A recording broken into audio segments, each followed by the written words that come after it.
This video contains subject matter that may be offensive and disturbing to some people. If you are the type to require a warning throughout a video or show, let this message serve as your warning. This channel discusses the harsh reality of true crime. If this warning is not sufficient for you, consider a different genre and unsubscribe from my channel immediately.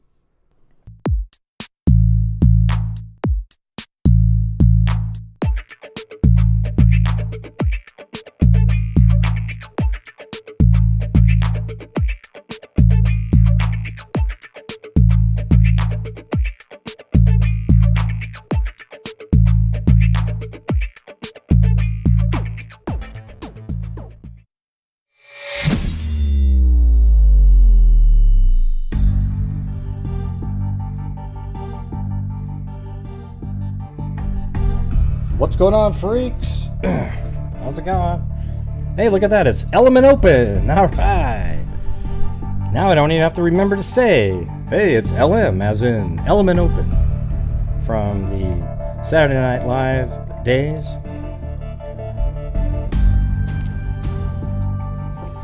How's everybody doing? Yeah. Absolute craziness out there, you guys.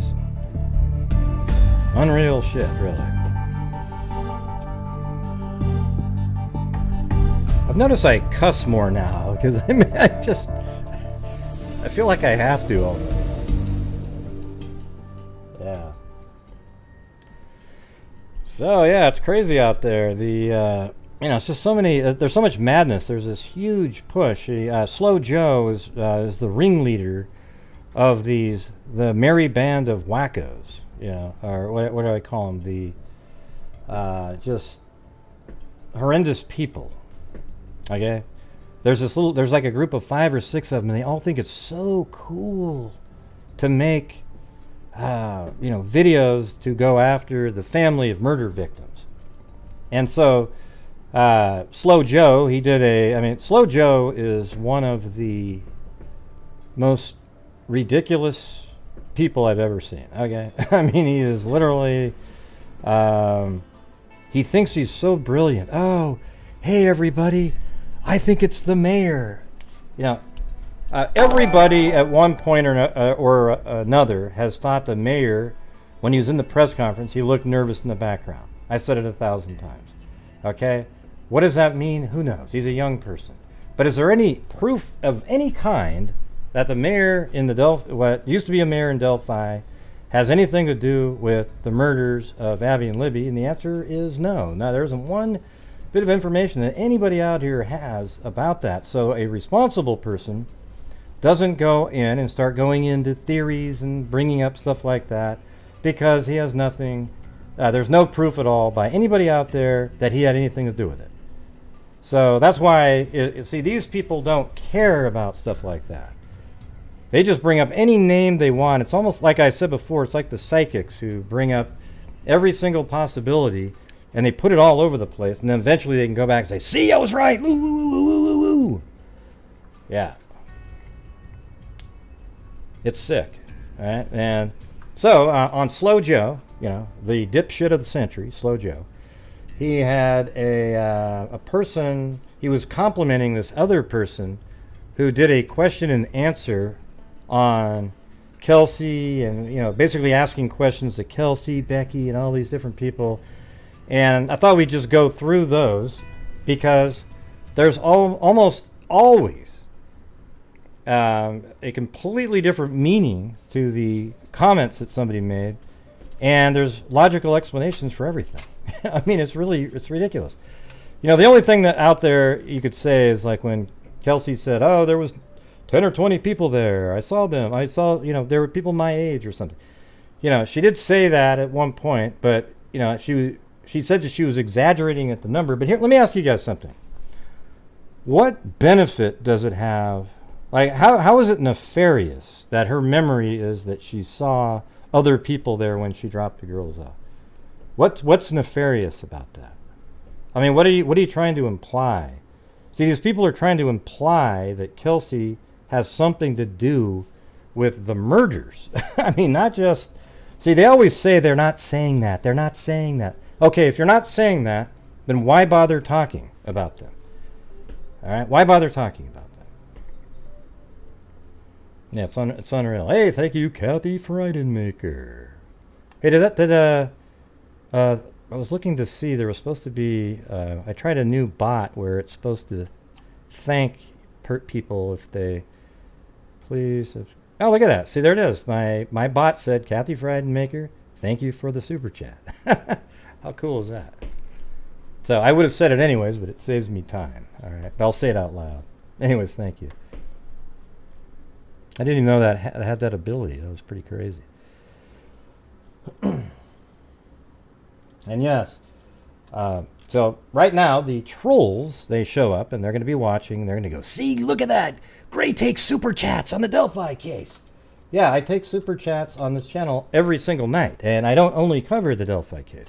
Last night was a totally different night where the cases I covered, not a soul will ever cover those again. Okay, I can tell you that right now. Just like Slow Joe and all his merry band of idiots, the reason they'll never cover anything else is because there isn't a soul out there that would watch it. Okay, at least when I cover anything, I get 300 people, 250 to 350 regardless on, and they're watching cases that nobody's going to be talking about. Huh? Chewbacca? Huh? Oh, I'll do Chewbacca if you want. Candelie Woodward Stone. Thank you. Yeah, and so here's the thing on this channel. When I bring in super chats and you guys are supporting my channel to allow me to keep doing the shows every single night, just like Slow Joe when he asked people if they want to do Patreon, there's no difference at all. This is just a different, this is YouTube. And so on here, when you guys do the channel memberships and super chats, at the end of the month, from the revenue of YouTube, I try to donate at least 50% of the net revenue. So let's say after I have to take out my taxes portion, and then I take that aside, and then I take over 50% of that left over. Okay? And then I send it into true crime-related charities, right? And so we, over almost 3 years now, I guess we have 3 more months here, we're at $96,000. So tell me how that's a bad thing. Obviously I make income on the channel, right? But what's bad about that? Because it could have been more? I mean, so what's weird is, how much did the people complaining, what did they do? All right. And by the way, everybody, the Sky Shoots, remember that one? That mystery man up on top of the mountain that they found the glasses. He had shot himself. He ground off the ID of the gun. Well, there's a press conference on Monday on that. So boom, that was our first one. So now we have 2 confirmed, paid-for solves out there. How do you like that? Isn't that amazing? So yeah, the Sky Shoots one will be meant on Monday. They're having a press conference. And then, we've already done Daniel Armentrout, obviously. And then we got 5 more in the books right now. So, go F yourselves, trolls, okay? And all the people on Reddit that are just absolute wackos, So, it's crazy how it's a bad thing somehow. So we're at 96,600, and we're going to be at 100,000 probably at the end of the month for the 3-year period. And if you can find somehow that's bad, well, let me know, okay? Because if you can, you're an idiot. And yes, you're all welcome. Instead of supporting my channel, you can send in your money that you earn to any charity you want. It's actually a better dollar for dollar to the charity, obviously, because it goes right to them. But if you're wanting to support my channel, awesome. And then at the end of the month, I decide that I'm going to send in money to various charities. All right, so that's how that works. Now back to the craziness here. There's that audio drop again. Man, I don't know if I'm ever going to get that fixed. It's crazy. Almost makes me. I think it might actually be the graphics card, but I don't know. I'm not sure.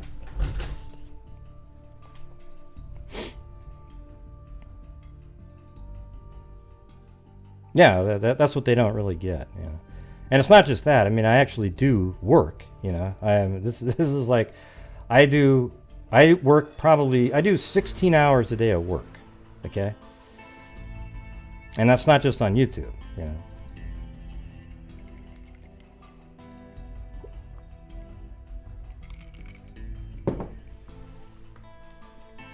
So there was this wacko that put out a video asking various questions. I think it might be Julie Melvin. I'm not really sure. I'd have to play the audio again. What do you think of this this voice right here? Hold on.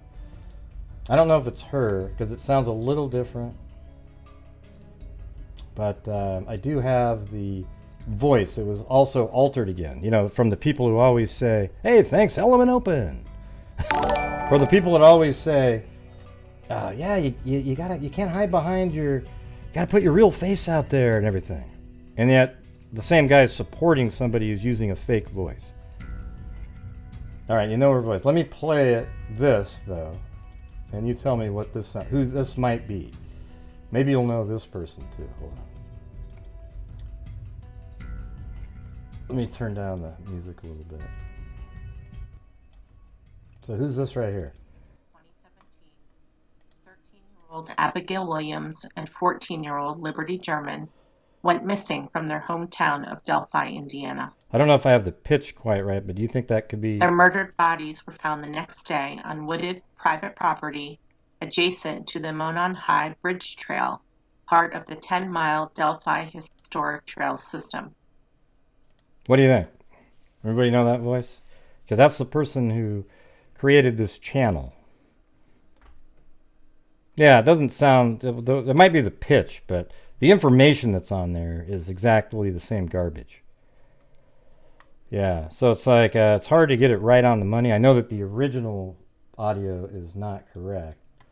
So let me show you what it sounds like if I have it here.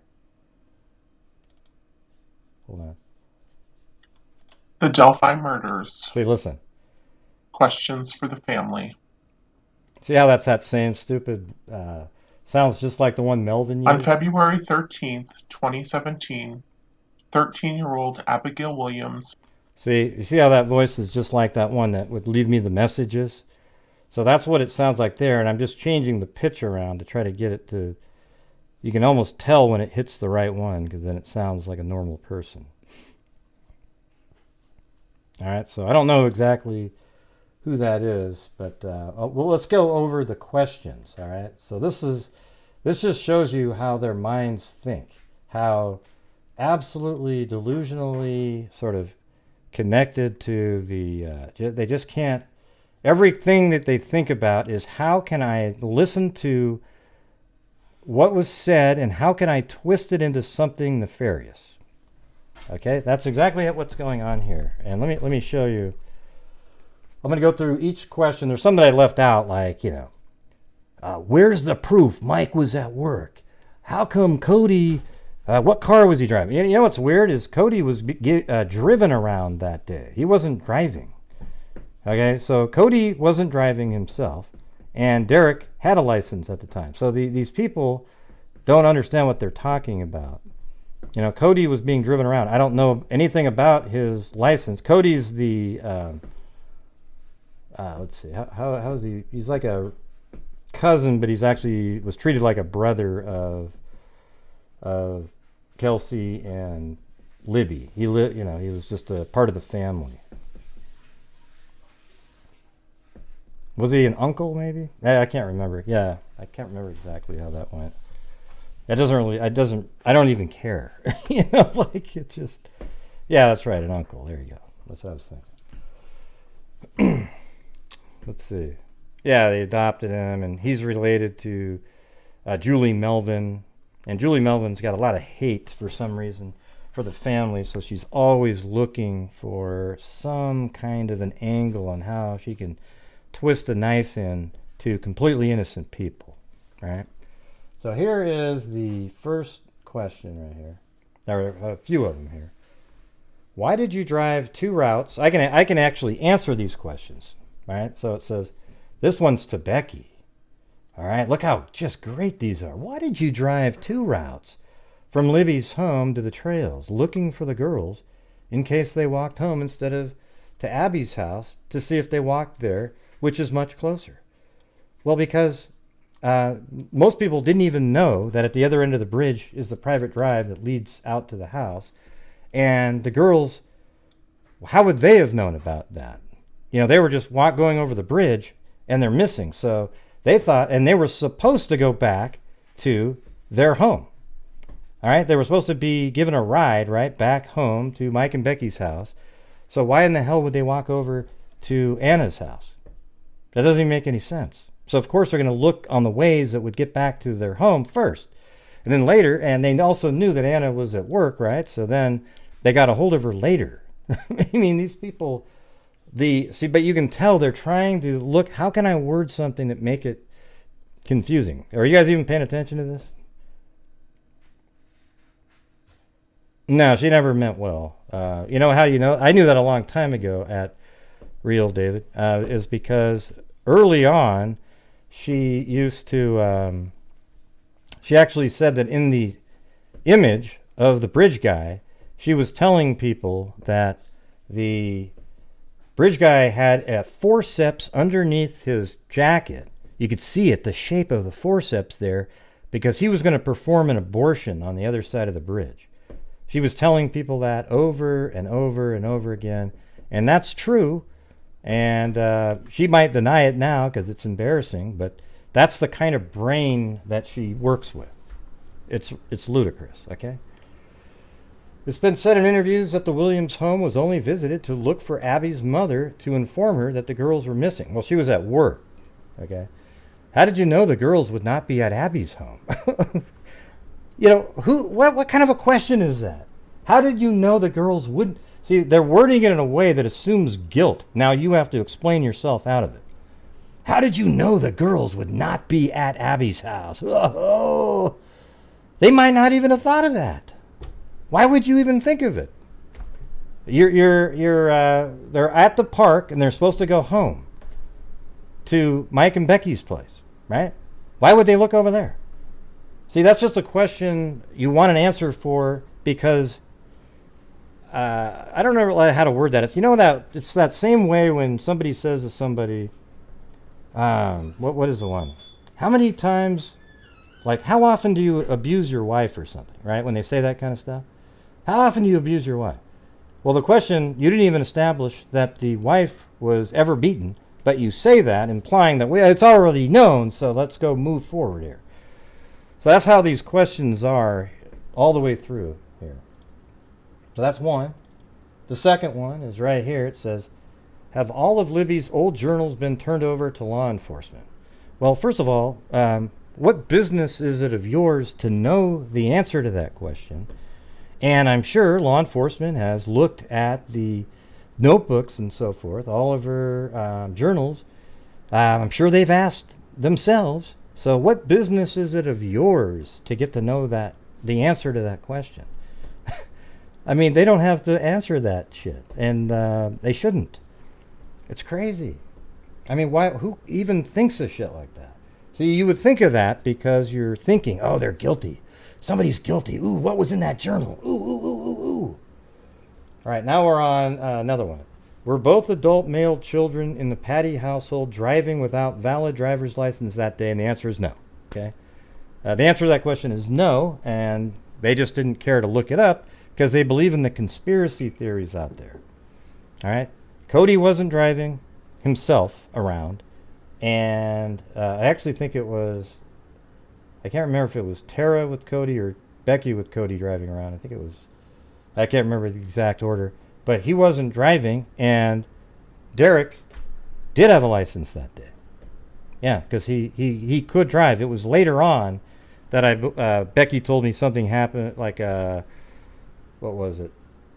Like some sort of child support or something, and he had to give up his license for a little bit, which is weird, right? Don't you think it's dumb when there's laws like that? Well, you're not paying your child support, therefore we're taking your driver's license away, so you can't make it to work, to make money, to then give to the, you know.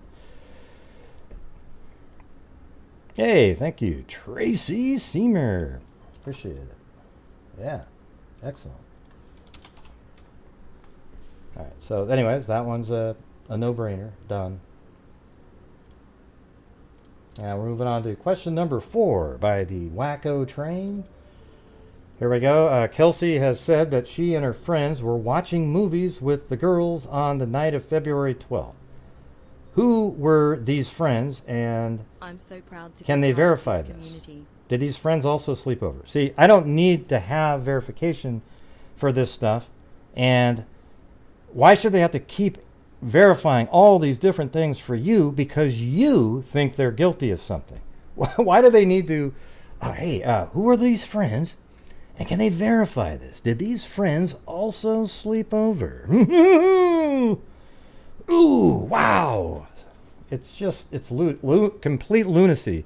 However, some of the people watching right now probably watched that video thinking, God, those are such great questions. No, they're not. They're stupid. They're questions that you ask when you assume somebody's guilty of something and you're inventing the... it's hard to explain this type of tactic. That's the thing, but you see it. They're assuming guilt and then asking questions in a way that sound nefarious after that. Who were these friends, and can they verify this? Did these friends also sleep over? Yeah. All right, then here's another one. Yeah, look at. Kelsi, will you list? So now this person's asking her a question. Kelsi, will you list all the screen names you were using prior to the murders, as well as the platforms on which you were using them? Were you communicating with Libby using fake accounts? Were you catfishing Libby? See, now we see where they're going now. See where the lunatic fringe is starting to go now? So apparently Libby is using an Anthony Schatz fake account to communicate. Kelsi is communicate with Libby to persuade her to go out to the bridge that day, but it was really her that was going to... these people are absolutely nuts. Were you catfishing Libby? Then another one was, Kelsi, did you or anyone you know ever pretend to be Anthony Schatz? Wow, how nefarious. See how crazy these people are, you guys? And they probably, got some great inside info from some, I don't even know, a friend of somebody who's a friend of a cousin whose aunt's nephew lives 47 miles away who said this. Okay, great. There we go. Gonna get rid of that one, this one. And now we're moving on to number 6. Becky, the night the girls were missing, you were seen and heard on camera saying, "They have our girls." Who did you mean? Who the hell knows, man? She's distraught, right? People just, oh my God, they have our girl. Probably thinking there was some people out there that maybe abducted them.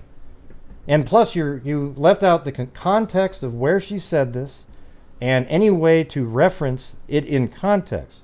And I'll show you here in a minute that context actually means everything. All right? It means a lot. It absolutely, especially in these questions that are being asked, the context matters tremendously, but it's always left out in these types of things. Like, Becky, the night the girls were missing, you were seen and heard. Okay, you were seen and heard. Okay, where? Where was she seen and heard saying those things? Okay, produce the links, and then put everything in there that she said just prior to that, and then after that. That matters.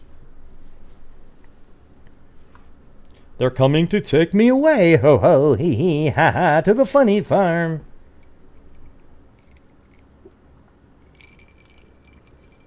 Yeah, you're probably right, Drew. All right, here's 7. Kelsi, why are you saying 2 different things about knowing Anthony Schatz? When Libby German's sister was asked if she had anything, if she'd ever heard of Anthony Schatz, Kelsi said, "I wish. New information to us as of last night." So, and here's what a possibility is that, oh, wow, you sent me to prison? What'd I do this time? Oh, jeez, here we go. Oh, man, somebody just, Tracy Seamer just threw me into, or Seymour, is it Seymour or Seymour? Threw me into prison for no reason at all. Unfortunately, the show is now on pause. Isn't that sad? I didn't do a damn thing. When, I can't even see the, anything to read right now. You can't use that word anymore. Yeah, unfortunately. I don't even know who that is. The real David? No idea who that is. Why did she do what? You're too mean. So here's the thing. I can't finish the question because I'm in prison. All right. Oh, wow. So Element Open just kept me in there. So when you throw me in prison, it just sort of stops the show. It's weird. You look great behind bars, though. I know, it's crazy. Okay, there's ramen. I got ramen. No bail ramen. Okay. The stupid question asker should get an IQ test. Yeah, well, that's definitely true. Yeah, I do remember that. I've tried going back there. I haven't seen anything. All right, some bail. There's some bail. All right, let me get the hell out of here. There we go. Wait, actually, this is the one I want to be on. Thank you, LGM. All right. So up here it says, when Libby German's sister was asked if she had ever heard of Anthony Schatz, Kelsi German said, I wish. New information to us as of last night. Well, maybe right at that time, she hadn't thought of Anthony Schatz for 3 years, because it was 3 years prior when she was noticed the Anthony Schatz account, and she didn't remember it right then. All right, right at that moment, she probably didn't remember, and then later went, oh my God, yeah, that's one of the ones. You know, so, and here's another thing too, is law enforcement didn't really want her mentioning that, because look at what happens when she says she communicated with the account saying, hey, do you know anything? And she said it was a pretty normal conversation. All right, like she wasn't able to figure out anything. So that wasn't supposed to be out there. Okay, that's why on my show, I already had known, but I said, oh yeah, well, I can't, I denied it when people would say it, because they don't want, law enforcement didn't want them to put it out there that she communicated, because look at the lunacy that happens when you do it. If that's the connection that has to be made to get justice, then that's a connection that has to be made. I would never want to think that social media was a connection. So it says, in a Zoom interview with 16 News, Kelsi German said she was torn over the development. I would never want to think that social media was a connection in this, but also I do hope that there is a connection now. Obviously, right? Obviously, we want justice and want this to be over. And if that connection, if that's the connection that has to be made to get justice, then that's a connection that has to be made. Okay. Right, I mean, that makes sense, right? Then over here, it's now, later, it says, I'm not sure why people are so upset about it. I've said many times that there are things I'm still remembering. Right, and so that's what I'm saying. She remembered it, and then once she remembered it, they said, hey, you know, let's not put it out there. I've said many times that there are things I'm still remembering to this day. As I remember them, law enforcement is made aware immediately. I contacted several people that I found Libby had been in contact with the evening of February 13th, 2017, as we were sitting in the police station. Anthony Schatz ended up being one of the accounts I messaged. There was no red flags. It was a 5-minute conversation. I never talked to the account again, and I didn't think about it again until years later. So doesn't that make sense? See, why is this even a question? Why are you saying two different things about knowing Anthony Schatz? She just explained it over here, you idiot. I mean, you put it in over here, and then right here, she explained exactly why in the sentence here. You even highlighted the damn things, and yet you asked the question. I mean, how dumb. It's unreal. Okay, so we got that one. I mean, you get what I'm saying? I mean, it answers it right over here. But I'm choosing not to believe it. All right, so let's go to this other I did it differently on this one. I was going to go do it differently, but it's easier to do it like this. It says, so in this person's video at the 5:48 mark, it says, Mike, at first press conference in which you spoke, you said, it's too bad it had to happen like that. What did you mean? All right, so let's go to the video that was in, and we'll go right to the part that I've already got marked out. Go to the 1035, right around here. Well, I'm glad she had the wherewithal to do that, and I certainly hope that that proves to be the vital piece, you know, that helps bring resolution to this. The filming. Obviously, we're proud. You know, it's too bad it had to happen like that, you know, but. No, yeah. look, he almost broke down right there. It's too bad that it had to happen like that. Why does that need to be explained? Can anybody out there think of a good reason that needs to be explained, what he just said right there? Why does it need to be explained how he just said it's too bad it had to happen like that? Every one of us knows exactly what he's saying. He's just saying, oh man, you know, like she filmed and it's just, God, it's so bad it had to happen like that, you know. He's not, it's just so wild, you know. They want to go, wait, what does he mean it had to happen like that? What do you mean? Do you have knowledge of that? Yeah, I mean, I bet he's had conversations, and he probably already knew that it was brutal. And what he's referring to is that she filmed it, and it sucks that it had to happen. Whatever happened after that, it sucks that it had to happen. Okay? That's what he's saying. And you could tell he's about to break down. Even the officer is like, oh, yeah, let's get off this question. Okay, I've seen Mike Patty actually cry just in a totally, they're sitting there cooking dinner and I was asking them questions and he got really emotional, okay? Just talking about Libby and some of the stuff he used to do, all right? So these people that ask these kind of questions are sick in the head. There was nothing weird about that to normal people. And everybody doesn't speak absolutely perfectly every second of every day, right? We all know that. So isn't it, I mean, people might throw a different word in there or some kind of phrasing that isn't exactly perfect. Maybe that's even similar to what Becky did at the beginning or earlier when she said something about they have her. It's like, oh man, somebody's got her, you know, so they've got her, whatever. Why does it have to have a huge meaning to people? It's really disturbing. Anybody can do this to anybody. I could take anything that any of these people said themselves and then take the phrasing out of it and twist it into something by being a psycho and trying to pretend that something means something. What do you guys think of that? Does that mean anything to you that he says that? Other than that he's just saying, let's go back here. Let's do it again. The voice that we heard. How did you guys react when you learned that she was able to do this? Well, I'm glad she had the wherewithal to do that, and I certainly hope that that proves to be the vital piece, you know, that helps bring resolution to this. Obviously, we're proud. You know, it's too bad it had to happen like that, you know. But yeah, he's just saying it's just so bad that what happened to her happened. That's what he's saying. And it's really obvious. So, okay, let's move on to the next one right here. It's in the same thing. And the thing is can I...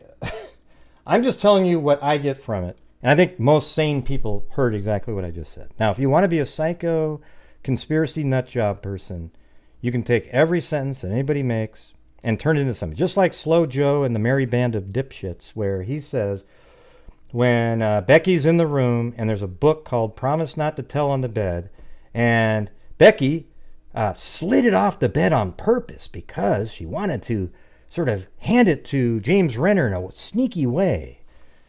Okay, but then she picks it up off the floor and hands it right to him. So ask me this, why didn't she just, as she was going over the bed, go, oh yeah, here's a book she was reading?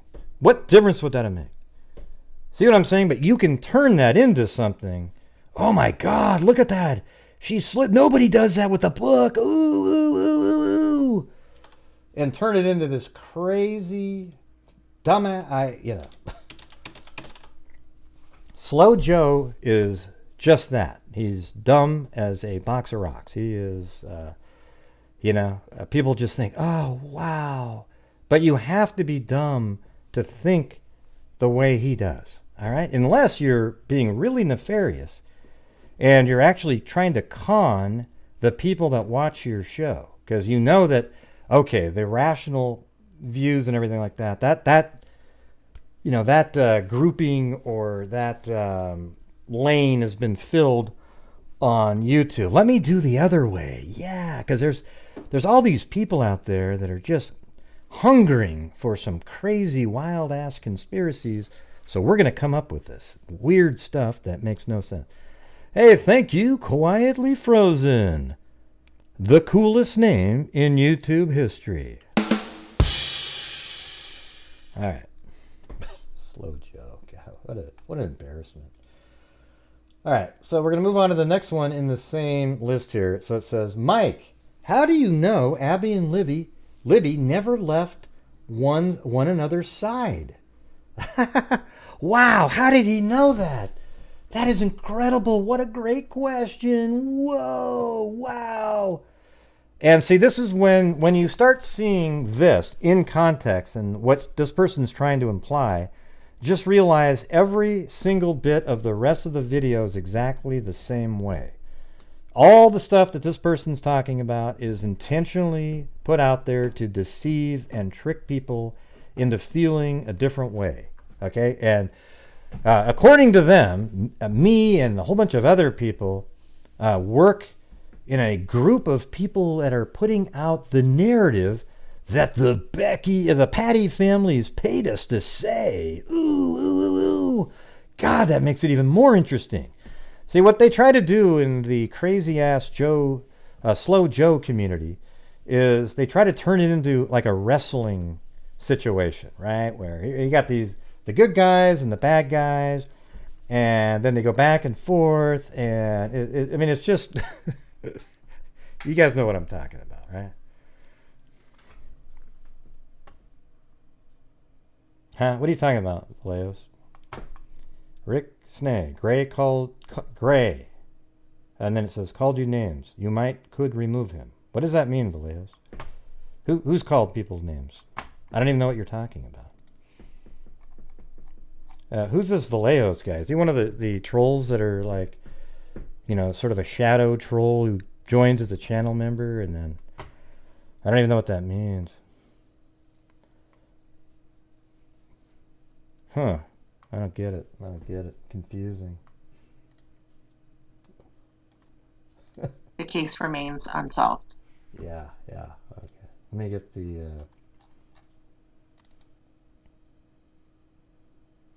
Yeah, I need to... We have some questions for the family. Yeah, I'm sure you do.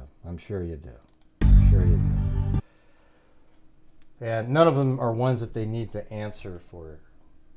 Okay?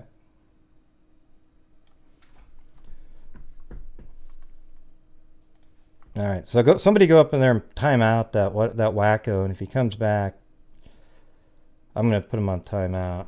I don't really care if you're a channel member or not, and you come in here and you start saying stuff, trashing, saying weird shit, you're going to get timed out. I mean, for me, this is all about getting the reality and truth out on YouTube. I'm not one of the wacko YouTubers that puts out the false, fake, bullshit information every single night, rehashing, the same thing every single second of every single day. Yeah, I've never even argued with Delphi After Dark, ever. I mean, I don't even know, Right. All right, so the one I was just talking about just now, oops, man, the chat just scrolled down.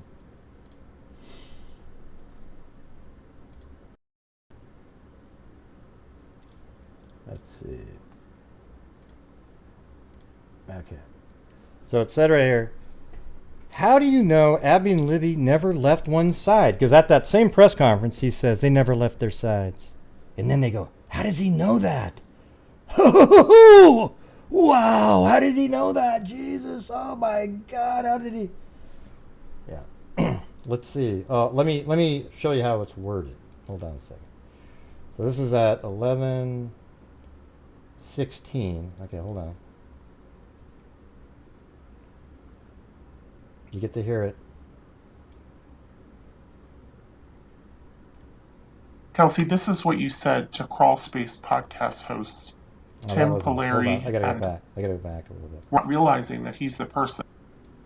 We probably talked. I don't know if I had the timing correct in there. So, anyways, that's what the question is. It said, I don't want to look around for it right there. Again, it said, how do you know Abby and Libby never left one another's sides? Why do you guys think, but without even playing it, why do you think he said that? Go ahead. Why did you block what Graz just said? There was nothing wrong with that. Come on, you guys.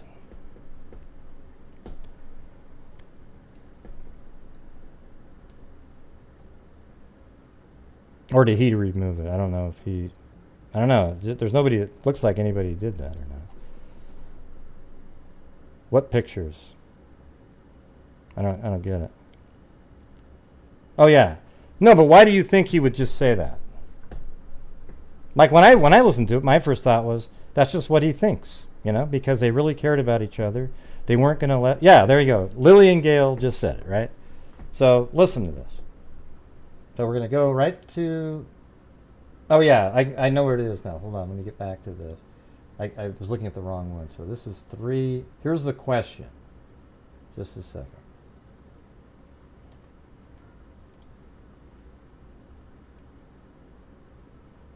Right here.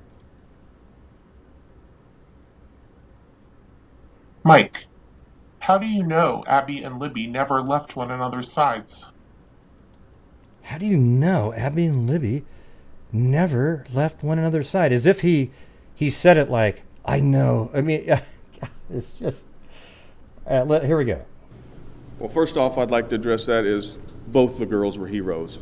They stuck together. I don't know exactly what happened out there that day. He just told you he doesn't know what happened out there.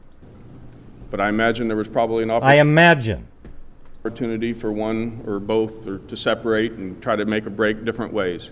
But those girls loved each other. They were good friends. Neither one of them left each other's side. Both those girls are heroes. See that? Can you believe that? They take that one isolated part of the whole statement about him. I don't know, have any idea what happened out there that day. But I would imagine none of them left each other's side. Right? I mean, how is there anything weird about that? Just listen to the damn thing.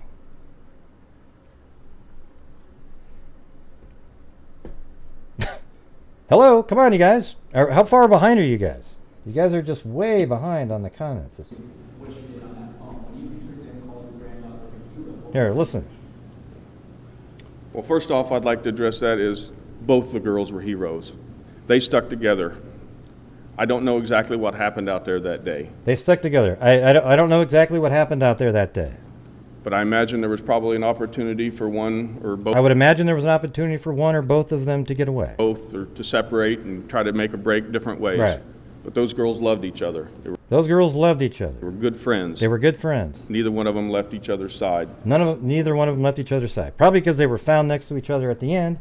But at the same time, that's what his thoughts are about it. Why is that confusing to anybody? Chewbacca? Seriously. How is that confusing to anybody? There's nothing to figure out there.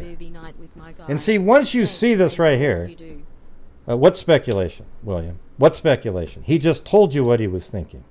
There's no speculation at all. Yeah, he is, okay, he's speculating, right. I get what you're saying. He's speculating, okay. But yeah, right, his opinion. So he's speculating. It's his opinion because they were really good friends. They were found together at the end, right? So that's what he's saying about it. And so when you see somebody remove all the context around it and only put in the one part, hey, thanks, Cindy Leon, then you know that everything else is very similar to that, and that's why when you go to court and the judge will tell you if you can catch the the accused in a lie, you don't have to believe anything else they said. Okay? And so that's exactly what you do here. This is one of those situations, all right?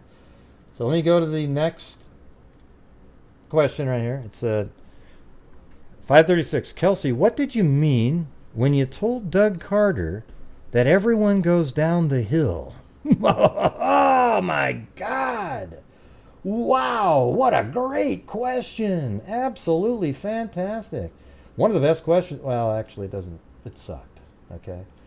Let me get that one out. I got it right here. Start with the first This one. is my how video. did 1025. Let's go to there. Here's that challenges section. for us. I think when I got there on the 13th, when my family first got there, we were like, oh no, something's wrong. They aren't answering the phone. Me and my uncle actually crossed the bridge and we were yelling Yeah, so her and Cody walked across the bridge. for them down there. They were and I yelling for 'em. remember getting to the end of the bridge and looking to the left and seeing like somebody had fallen down the hill over there. And I didn't think anything of it. Like everybody goes down the hill. But now, like after taking my forensic classes, I'm like, I should have taken a picture of it. I should have Right, because people would go across the bridge, they go down, go under. People would go down there before. What's weird about that? Seriously, what's weird about that? Hey, free thinker, what's weird about that? With your comment. What's weird about it? Go ahead.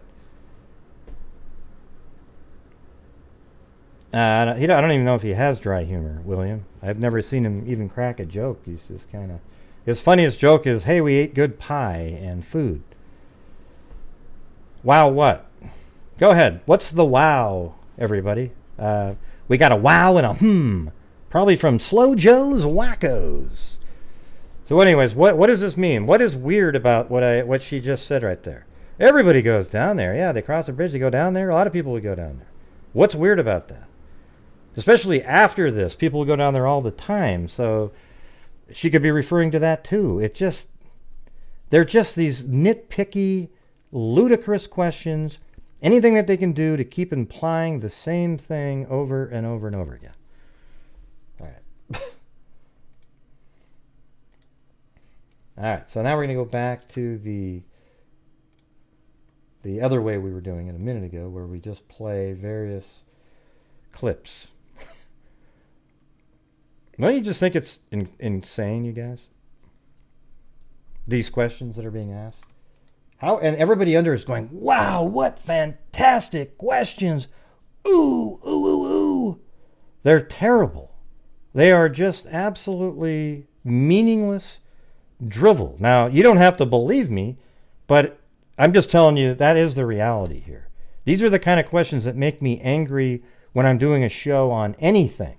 And people start asking absolutely mundane bullcrap because in their mind they already pictured something. So they ask questions that are just absolutely meaningless to help prove their thinking. Confirmation bias is exactly what you're seeing here. Every one of these things. All right, here's one for it. Ooh, ooh, ooh, ooh. What a great question. Ooh, ooh, ooh. A question for Delphi Community Schools. Was promised not to tell required reading for the 8th grade students in 2016 and 2017, as Kelsi stated in the live interview with Grant Hughes. Well, what they don't realize is we completely formed the interview and made it all up, man, everybody. It was all just a convoluted interview. It wasn't off the cuff at all. It was all just completely... This is what Slow Joe sounds. This is what Slow Joe's show and all of his merry band of morons sounds like. Here we go. Listen. Yeah, right there. All right, so here's the deal about this book.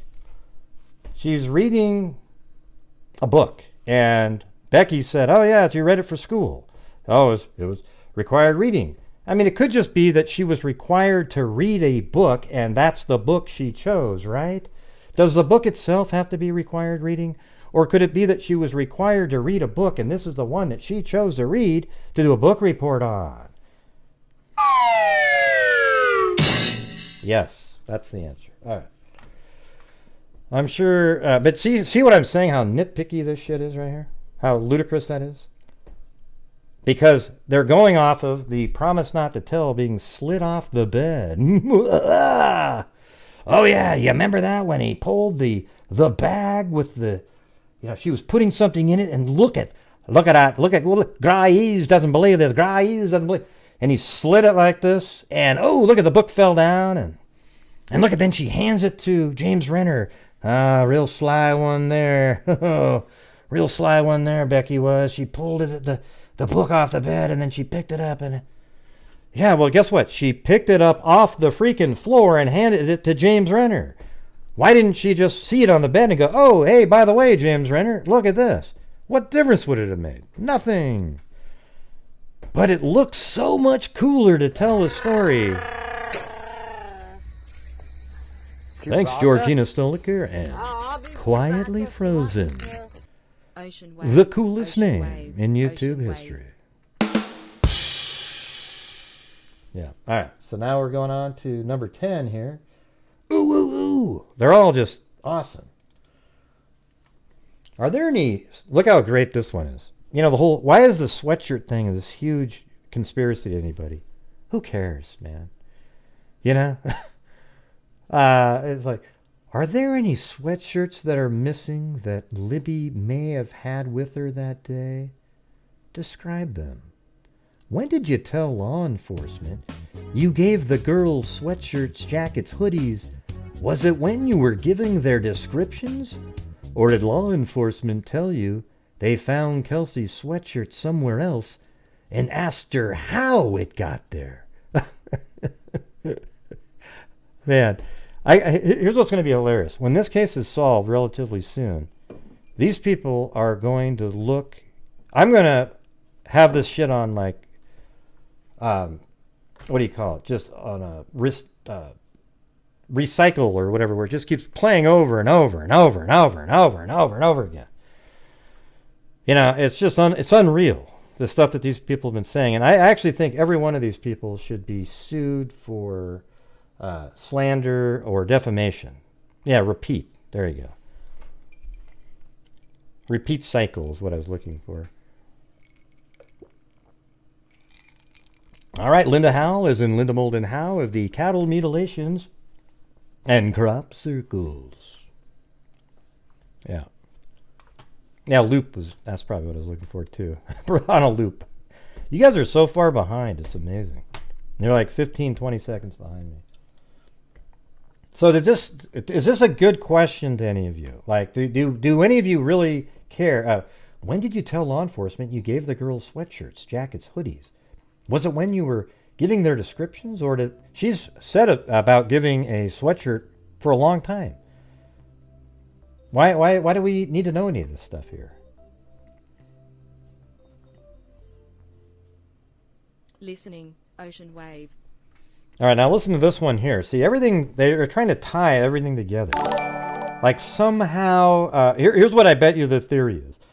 That Abby and Libby were killed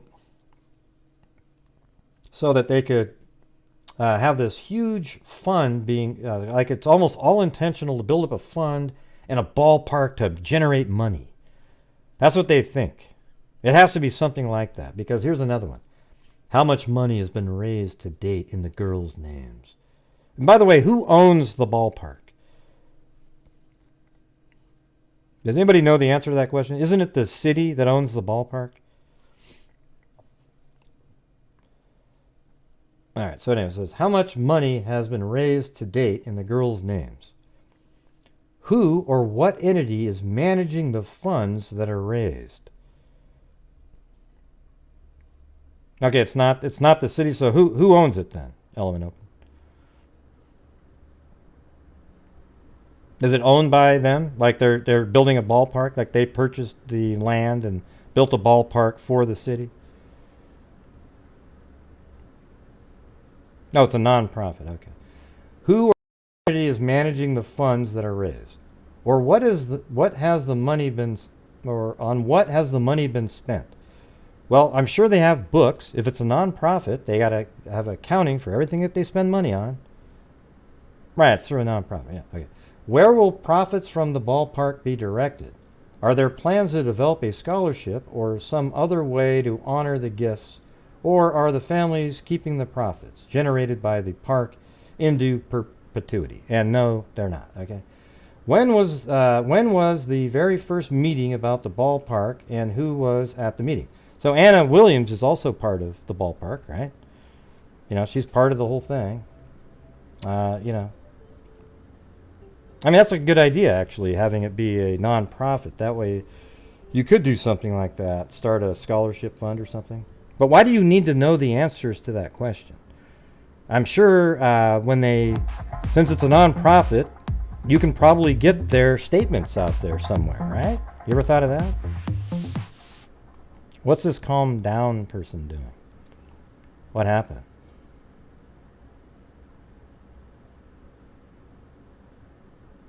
Just ignore any talk of the sister behind the killing. Too much Scooby-Doo for them. Not sure what that means, Nathan. Yeah, they're not behind anything. If you believe that Kelsi has something to do with the murders, you're an absolute moron, okay? And that is the truth. Yeah.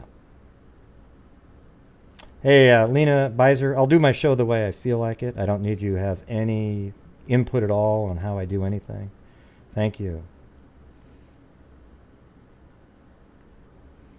I'm just kidding. Oh, shit. Yeah. Actually, what you're saying, though, I don't care. I'm going to do it anyways, though. You know. So I don't really care what you're saying at all. I'm going to keep doing it the way I do it. And what I will tell you, Lena, is if you don't like it, don't watch the show ever again. I really don't give a damn, and that's just how I do it. Like I'll say before, if you believe Sandy Hook is fake, you think it's some false flag operation, get the hell out of here. You're not welcome.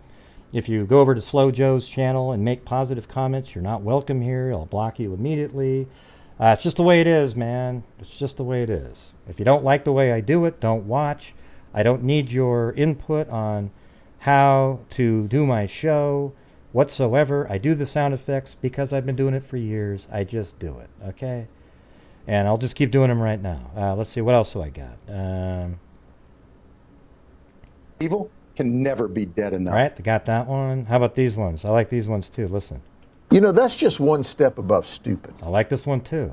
Have you lost the last 3 brain cells, right, or Lena? do you just have cabbage for brains? Yeah, listen to that one, Lena. Did you hear what I said? Okay, how about this one? There's mosquitoes the size of bald eagles in that dadgum swamp. How about this one? 5 brain cells, 4 aren't working. How about this one? Huh? How about this one? It's a house! All right. And how about, let's see, how about this? How about this one? You guys are freaking nuts. Where is that one? Oh, that's about it. And also, yeah, I do have this one. If you're not paying attention at all, you'll get this one right in your face. All right? Like if it's get really quiet and there's nobody chatting, you're going to get that one. Last night I accidentally hit this one right here. It scared the hell out of everybody. Where is that one? Is it? Right here. Yeah, I accidentally hit that one when it was like nice and quiet. I was reading something, and then boom, that sucker got loud. All right, so listen, if you don't like that stuff, then just don't watch the show, okay? I definitely don't need you to tell me. Now, if somebody sends me some constructive stuff, which somebody sent me, MM sent me like stuff to help the channel, not criticizing, because I'm just going to do it the way I want to do it. All right. Thank you.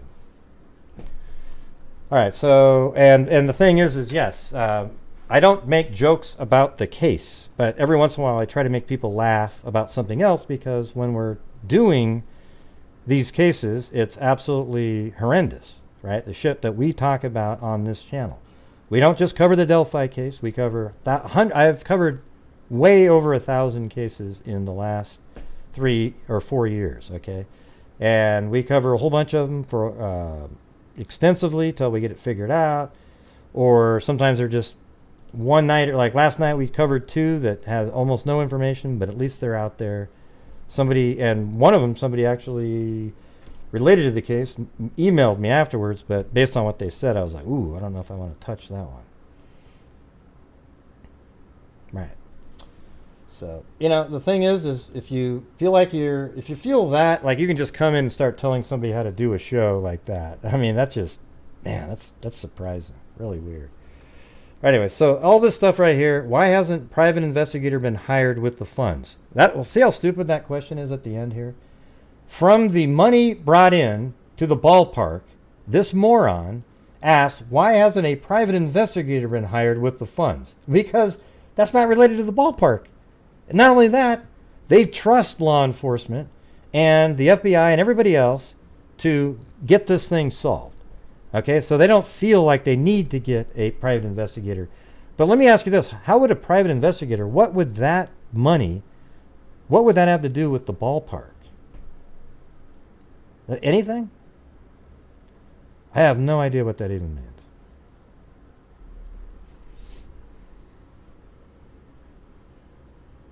Yeah, we do. I like the way you wrote it there, Jennifer. That way it's PC. Okay, here's another one. Kelsi, on the infamous Indie podcast with Joe Melilio, you said you showed the police the Snapchat that you saw. The picture of... now listen to this one, you guys. You're going to love this one. You're going to love this one right here. It's just freaking amazing. You said you showed the police the Snapchat that you saw. The picture of Abby on the other end of the bridge and the picture of Libby leaning down.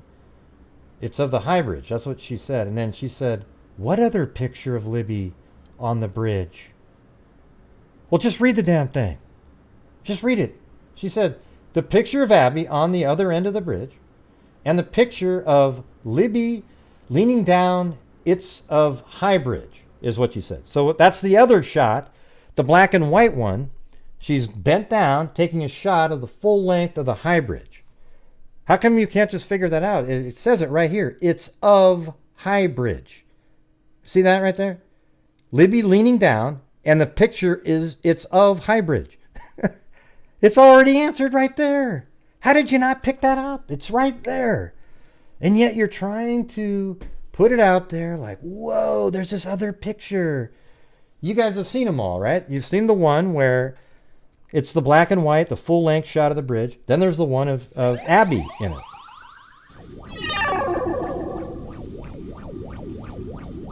Hey, thank you, Ivy Push. Appreciate it. Got the UFO on that one. All right, got you in there.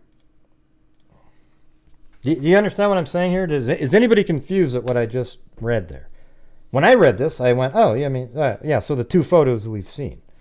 But after this, she said, how did you know? I mean, what is the other picture of Libby on the bridge? What do you mean, Pooh Bear? How are you still confused? I don't get it.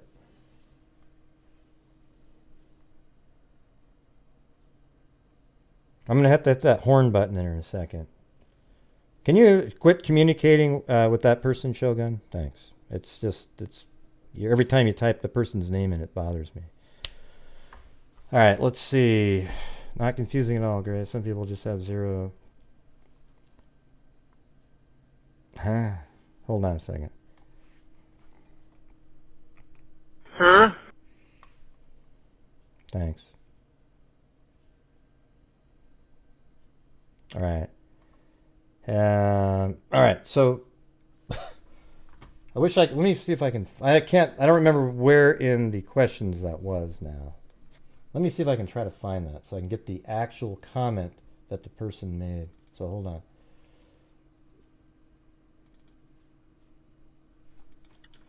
The Delphi murders. Yeah, so hold on. Questions for... I can just scroll through it and find that look that I'm seeing there. Yeah, right here. So here it is. Quote, The picture of Abby on the other end of the bridge, and the picture of Libby leaning down. It's of High Bridge. End quote. What picture of Libby leaning down? Have you seen any other videos of Abby and Libby from the day they went missing? If so, why haven't you shared them?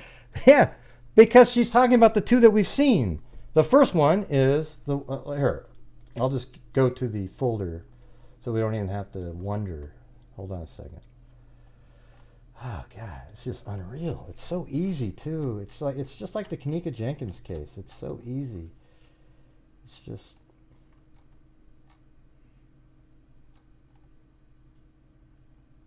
All right, so here's the first image, right? Pretty blurry version there, but that's the first image on the bridge, right? That's the one she's talking about. Abby on the other side. That's the other side. Then I'm just trying to find the shot. I have about 20 of them in here, but a lot of them are connected. I'll just pull out this one right here. It's got both together. This is the one right here. It's the full length of the bridge, and she's leaning down and taking a shot of the full bridge. The camera's really low. That's why you're saying that. Okay, so you see that, and then you look at this comment here. The picture of Abby on the other end of the bridge. Yep, we got that. And the picture of Libby leaning down. It's of, look at the picture. It's of High Bridge. What's confusing about that?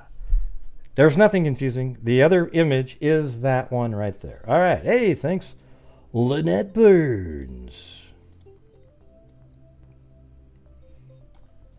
Thank you. All right. May I suggest a light alcoholic beverage during this? That wouldn't be a bad idea, I can tell you. Yeah, I might need a drink here in a minute. But let me get through these.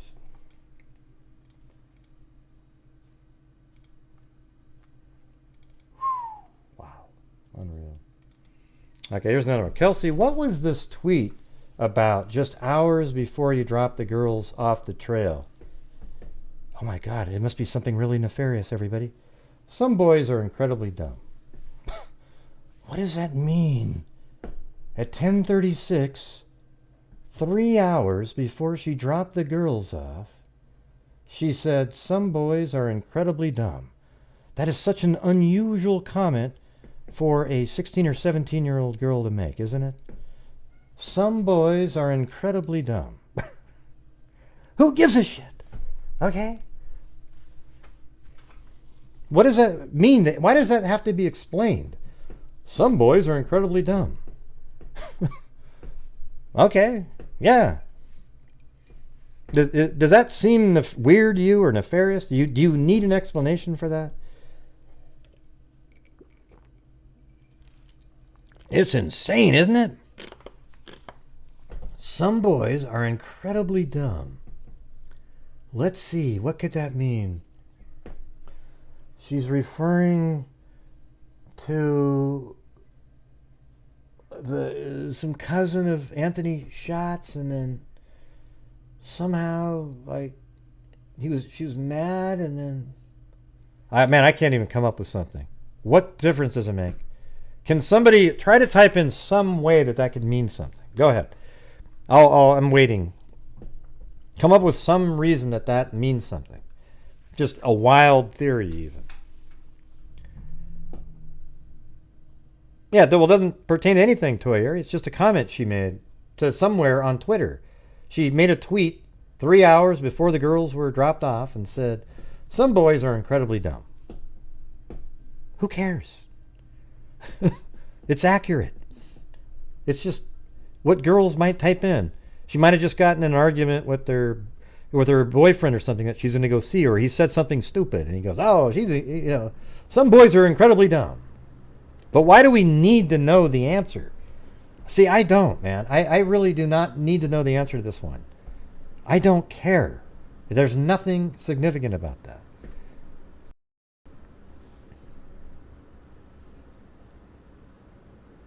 Yeah, all right, so let's move on.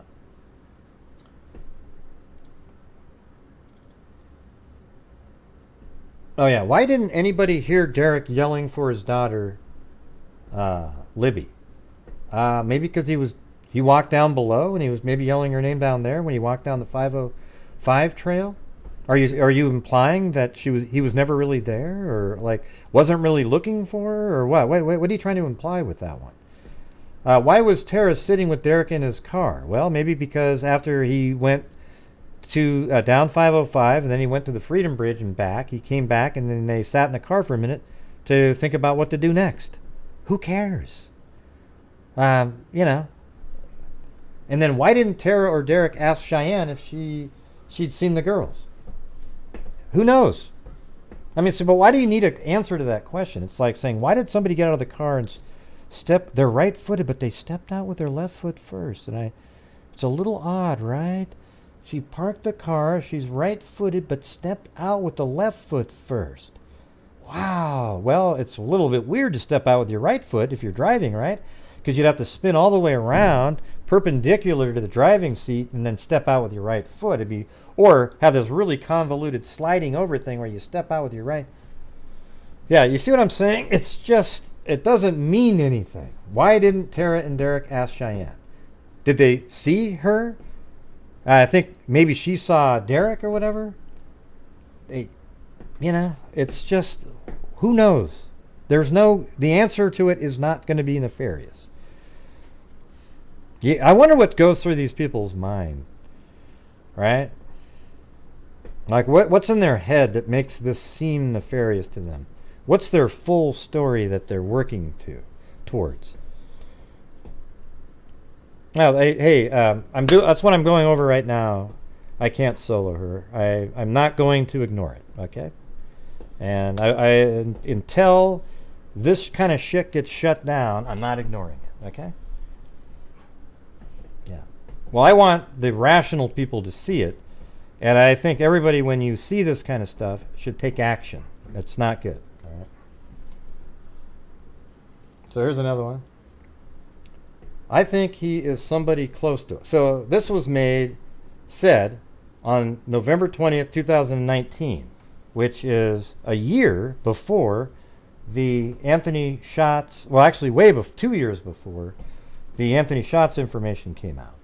So she said, I think he's somebody close to us. We probably talk to him every single day, and we're not. And when she's saying us and we, she's referring to the people of Delphi. Does everybody kind of get that? The general we and us and that kind of thing? That's what she's saying. I think it's pretty clear here. Oh boy, I gotta get this. Hold on a second. All right, 937. Hello, 937. Hey, hello, Grant. Yeah, who's this? How you doing, sir? Pretty good. What made you call in right at that moment? We were just still going over the. Well, I tell you why I called in. All right, I was listening to the feed, and people questioning every little thing from the family. Like you said, what do they need from this? What do they gain from this knowledge? So what if she said boys are stupid? Like you said, you made a perfect example. They would complain if they got out with their right foot first. You're exactly right with that. And here's why I think it is. I think people want this case solved so much that they're blinded. They think any little thing has to do with what happened to the girls.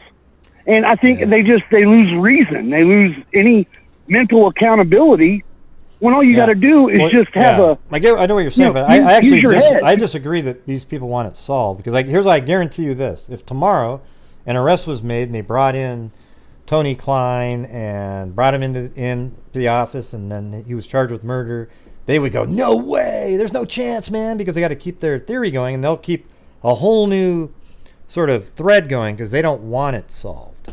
I can't wait till this one gets solved, just so I can. You know what? I didn't think of it like that. You're absolutely right. Because then what would they do? Right. If this case gets solved, then what do they do? See, they say that to me too. They always say this to me. They always go, Gray doesn't want it solved. It's his cash cow. It's like, no, man, I do shows every single night. Last night, was a great night on Super Chats and everything, and I was covering 4 cases that had nothing to do with any of this. I cover cases every single night of the week. Well, it's crazy. I just unfortunately, I was working. Unfortunately, I was working and I missed the live. But I was able to rewatch it. But and you're right, Ray. I never looked at it like that because, like you said, say this case gets solved, and whoever the perpetrator is, whoever they find out that did this, it's never going to be enough for them. It's never going to satisfy that what if. Mm-hmm. They're going to. I don't think they have these trolls, man. They don't have the mental capacity to understand reason. And I'm sorry. I was listening. And stuff like this just angers me. Yeah, when I hear, I just don't understand it. I don't understand people. It's a sick world we live in, Mr. Hughes. It's a sick world, unfortunately.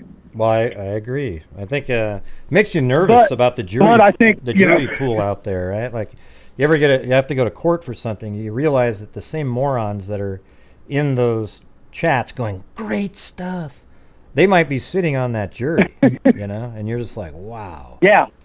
Yeah. That's terrifying. Yeah. Because, you get somebody like that on the jury that has that cannot reasonably think and cannot, look at evidence for what evidence is. Yeah, because they would do what it only takes one. It only takes one. Well, they would do They would do exactly what we were just saying, though. They would say stuff like, "That's great. I know that you got his DNA. You found the semen inside, but did he step out of the car with his right foot or left foot?" Exactly. See, they would go on to that part because it doesn't, the logic and reasoning to them, it just doesn't matter. It's how do I keep my theory going? How do I keep trying to sell garbage to people? That's it. Yeah, and instead of if you're wanting to be one of these web sleuths, instead of looking at evidence and seeing where that evidence goes, these people get their theory and then build their evidence around that. No, they make that fit. Yeah, they make it fit. They make it fit. Like Slow Joe's always driving a square peg into a round hole. He'll pound those corners. He'll pound those corners of that square peg until he can just squeeze it in, and then everybody goes, "Yeah, wow, man!" Everybody should have dumped that guy on his ass after he plagiarized the scene from A Time to Kill, the jury, the conclusion argument. Oh, by God, that was disgusting. He literally copied the whole thing and cried at the same time, gave no credit to the movie, nor did he say that it was inspired by until he got called out. He didn't think anybody would have noticed it. Yeah. Well, until you called him out, because I read the comments, until you called his ass out, then he put in spot, because people were starting to call him out on it, and he would answer with, "Oh, that's one of my favorite movies," or "Yes, I was inspired by that." Yes, that's just how I felt. Right. That guy's a joke, dude. That guy is disgusting. Yeah, I don't know if you've ever read just read some of the comments. I don't know if he's removed them, but I've told that man how I feel. No, he removes every single one of them. I mean, I don't leave, like, if somebody comes on and just throws out false stuff and trashes me into oblivion, I don't just leave the comment on there. But in his case, when people are saying something, it's true. It's like literally like, "Hey, you plagiarized this thing," Well, yeah, and then there's this other guy with the Kylie Rodney case that's saying that it was all fake, that there was no such person as Kylie Rodney. I can't remember the Joker's name, but he's pathetic too. And the sad thing is he's got, I think he's got a couple million subscribers. Yeah. So unfortunately, people like that, their voices is getting out there. They probably it's the same kind of people that think that. I'm sorry, my mind's blank. I can't remember Libby's grandfather's name, but Mike. It's the same people that think he's Bridge Guy. Because the picture looks. It's those same kind of people. He's even said, "Oh, I mean, I can see how people might think I look like him," but at the same time, and so is the sheriff. The sheriff said the same thing. So then you get people jumping all over him. Well, it's him. This guy owns a blue coat, and I've got a friend of mine that walks with his hand in his pocket. Mm-hmm. Yeah, there's no evidence there. But Right. Hey, that's what it is. But listen, Gray, Yeah. I got to get back to work, sir. I'm on my lunch break. Okay. I was listening to you, Well, and thanks for calling in. I love your show, man. Just keep up the good work, buddy, and I'll talk to you later. Yeah, I appreciate it. Thanks. Have a good one. Thank you, bud. Bye-bye. Yeah. All right, hold on. I got to get through this question here, though. This one said, was this the one that we were on? No, we already did that one. Hold on. It's this question right here. It said, I think that he is somebody close to us. We probably talk to him every single day, and we're not connecting him to it. We're not realizing that he's the person, and it could be that he's the best person in the world to us, and that the person he puts onto us, and that fake identity that he's giving us is not the same person that he was in that moment. So it could be, anybody. The us is like people living in Delphi, just people. So it could be somebody, like they always say, he's somebody local. They were saying that in 2019 a lot, right? And then Kelsi, this is what you said to Crawlspace podcast host Tim Polari and Lance Reinsterner. Who did you have in mind? Nobody. There was nobody in mind. Okay? She's just talking about, she's almost parroting what Doug Carter had said. Hey, it's probably somebody close. And then other people have said, oh, you'll probably be shocked by who it is when it's all said and done. I don't know, man. It's crazy. Crazy Looney Tune stuff here. Hey, thank you, Carolina T. Wave. Yeah, it's just, these are just things I don't need answers for. She said exactly the same thing a lot of us were saying. I always thought it was a serial killer like person, but it was probably somebody that blended in the community. And, so it's just, this is 3 years ago when she said that. All right, let me get this call here. 812. Got it, *6, 812. Hello. Hello, who's this? Ivy Push. What's going on? Got some Ringer's lactate and D5W? Thank you. That's my profession, so that's how that name came about. Well, I guess the only reason I even know that is from Emergency, the show, when I was a kid. Remember with Randolph Mantooth and Kevin Tye. Yeah. They're like my heroes. I grew up on them guys. But first of all, I want to thank you for covering Delphi in the way it should be covered.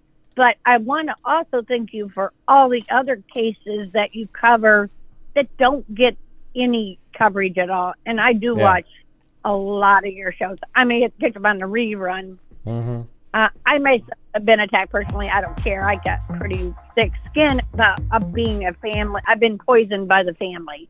It's basically, because you tried to explain to these people, where do you get that information from? And how do you take that wording and turn it into a complete show based off one comment?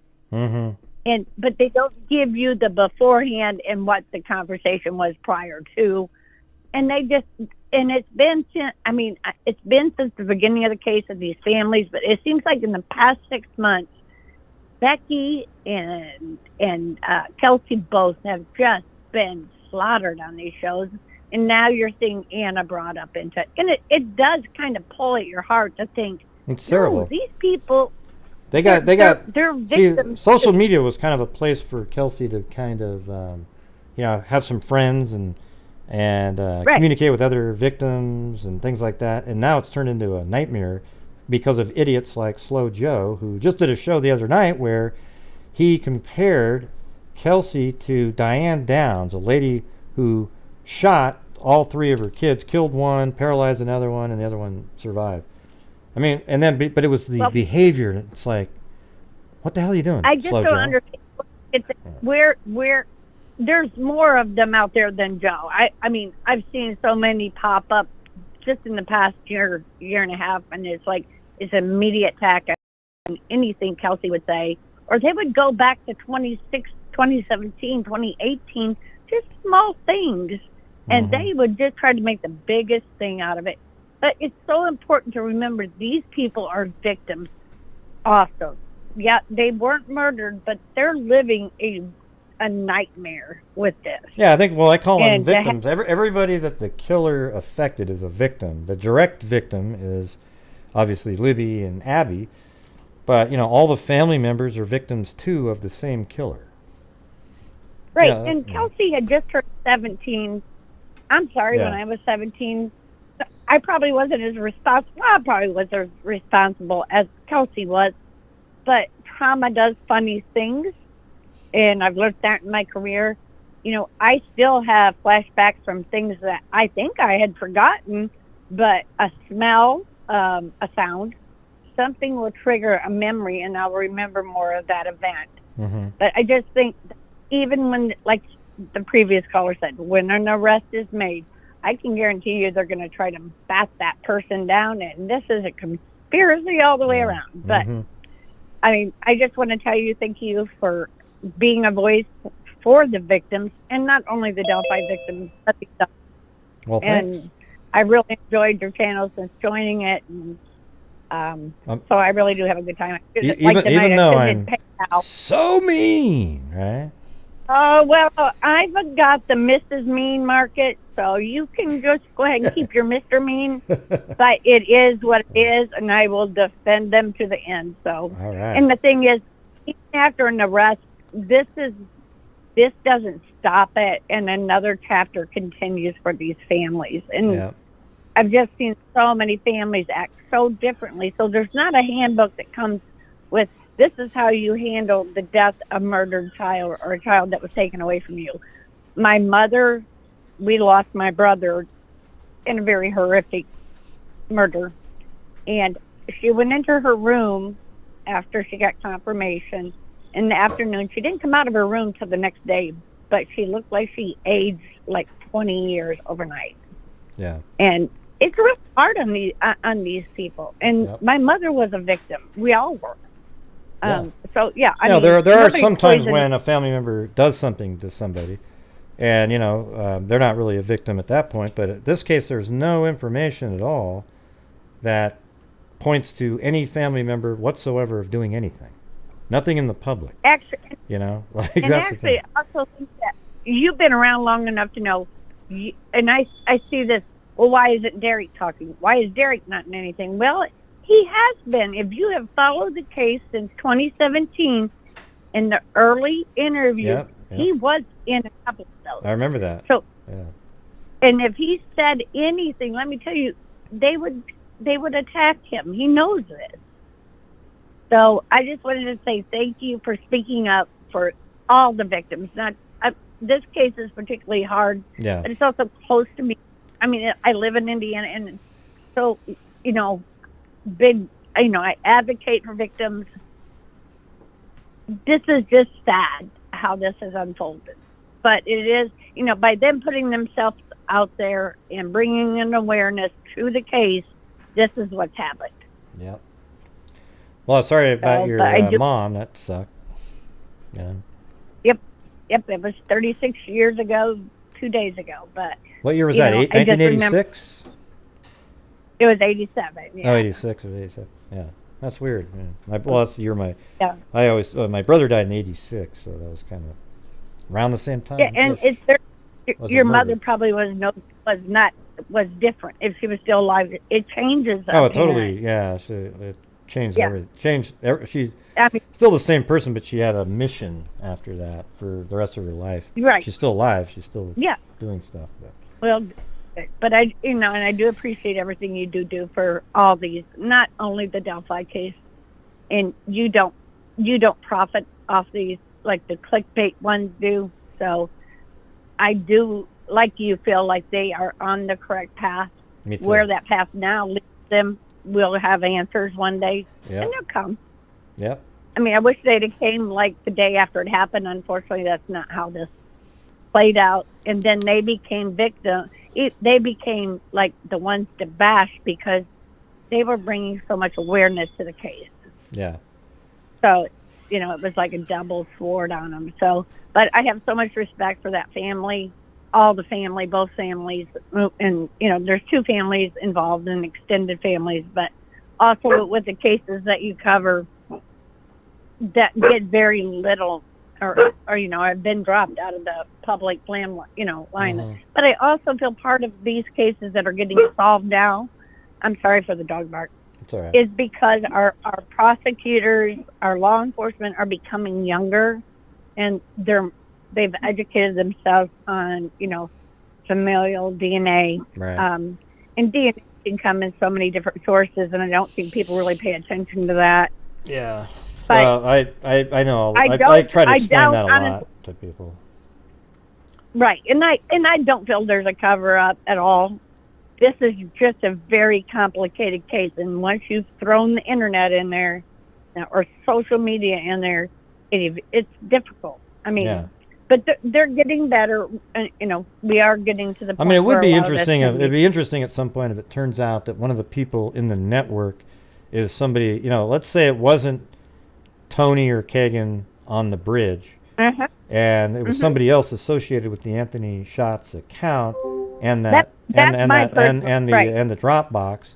So maybe it's somebody. Wouldn't that be weird if it was somebody in the town or something like that?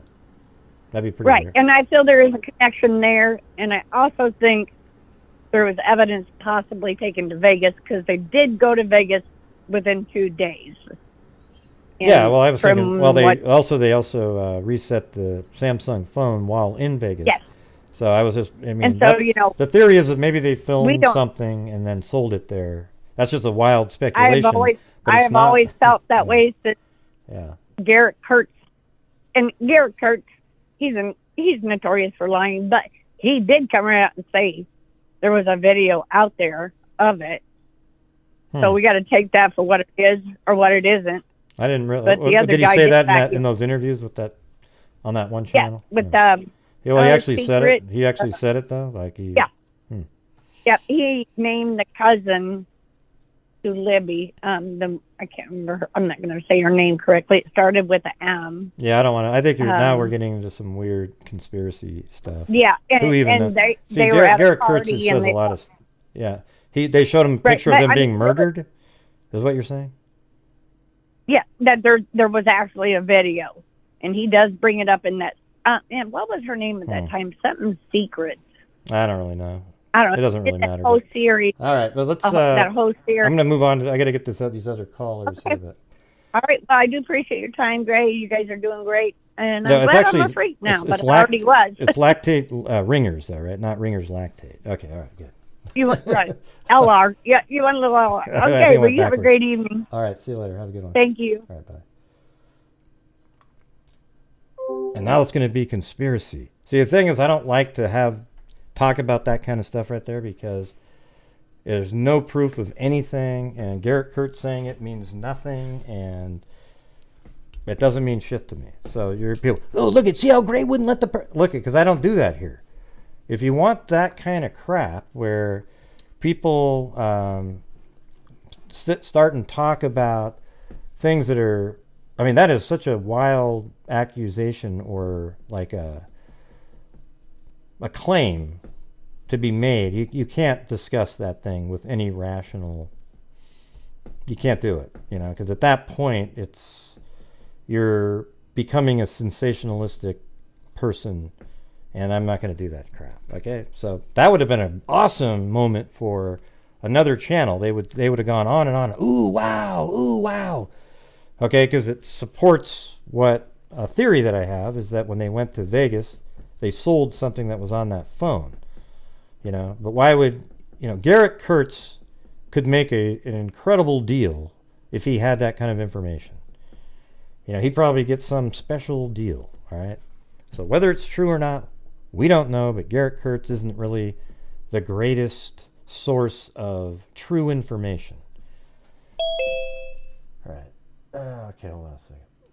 I don't know, somebody with 314 got out of here. I don't know. 856, you're on. Yeah. Hello? Hey, Greg. Hey, what's going on? Not much. Boy, Nancy said, "Boy, Gray's lit tonight." I said, yeah, well, I said when he talks about Delphi and he knows he's going to get a lot of people saying some weird stuff, he does get fired up, and I get fired up too listening to it. Hey, look, I just want to say a couple things. First of all, until you're in somebody's shoes, when you have a child that you raised from the time she was 2 or 3 years old, and she was like a daughter to you, you don't know what you would say and how you would say it. That's why families don't like to get in front of the camera, because people out here in the social media world, they hinge on every word and they try to twist it to make it so nefarious that, and it is cruel. It's so cruel to the family. And I think the Williams family and the Patty family have handled it. They just jumped all over poor Kelsi. I mean, here's a kid, 17 years old. You know, she drops her sister and her best girlfriend off. And I mean, they never come back. Mm-hmm. They're gone. And I mean, what the hell do you expect this kid to say? How do you expect her to cope with that at that age? I mean, people. She says in the Renner interview, I think in the Renner interview, that she for 6 months would sleep on the floor of Mike and Becky's room because she would have these horrible nightmares. So she didn't really come out of her shell, as it were, for a long time. Like we see her in these interviews on, Dr. Phil and all these different places. But that wasn't right away, it was a while later. So, it's just interesting that people, they see her behavior and they go, oh, she smiled. What a sociopath. Oh, God. You can't smile ever again, or what? That is so, it's hurtful and it's cruel, because I don't think this kid and this young lady, I should call her now, she's married, Williams family, her, the Patty family, you never get over something like this. And Mike Patty saying, I know the girls wouldn't have left each other. Well, when you're a young kid and your best friend and you're in trouble, most best friends wouldn't leave the other. Mm. I mean, it's common sense. And with this case and other cases, people just don't use common sense. But Gray, you do all cases. But I take you with Delphi because you were on it from day one. And you're the one that did all that work with the bridge and everything. And I mean, you just do excellent work on any case, but Delphi, and yes, it is a case that people want solved.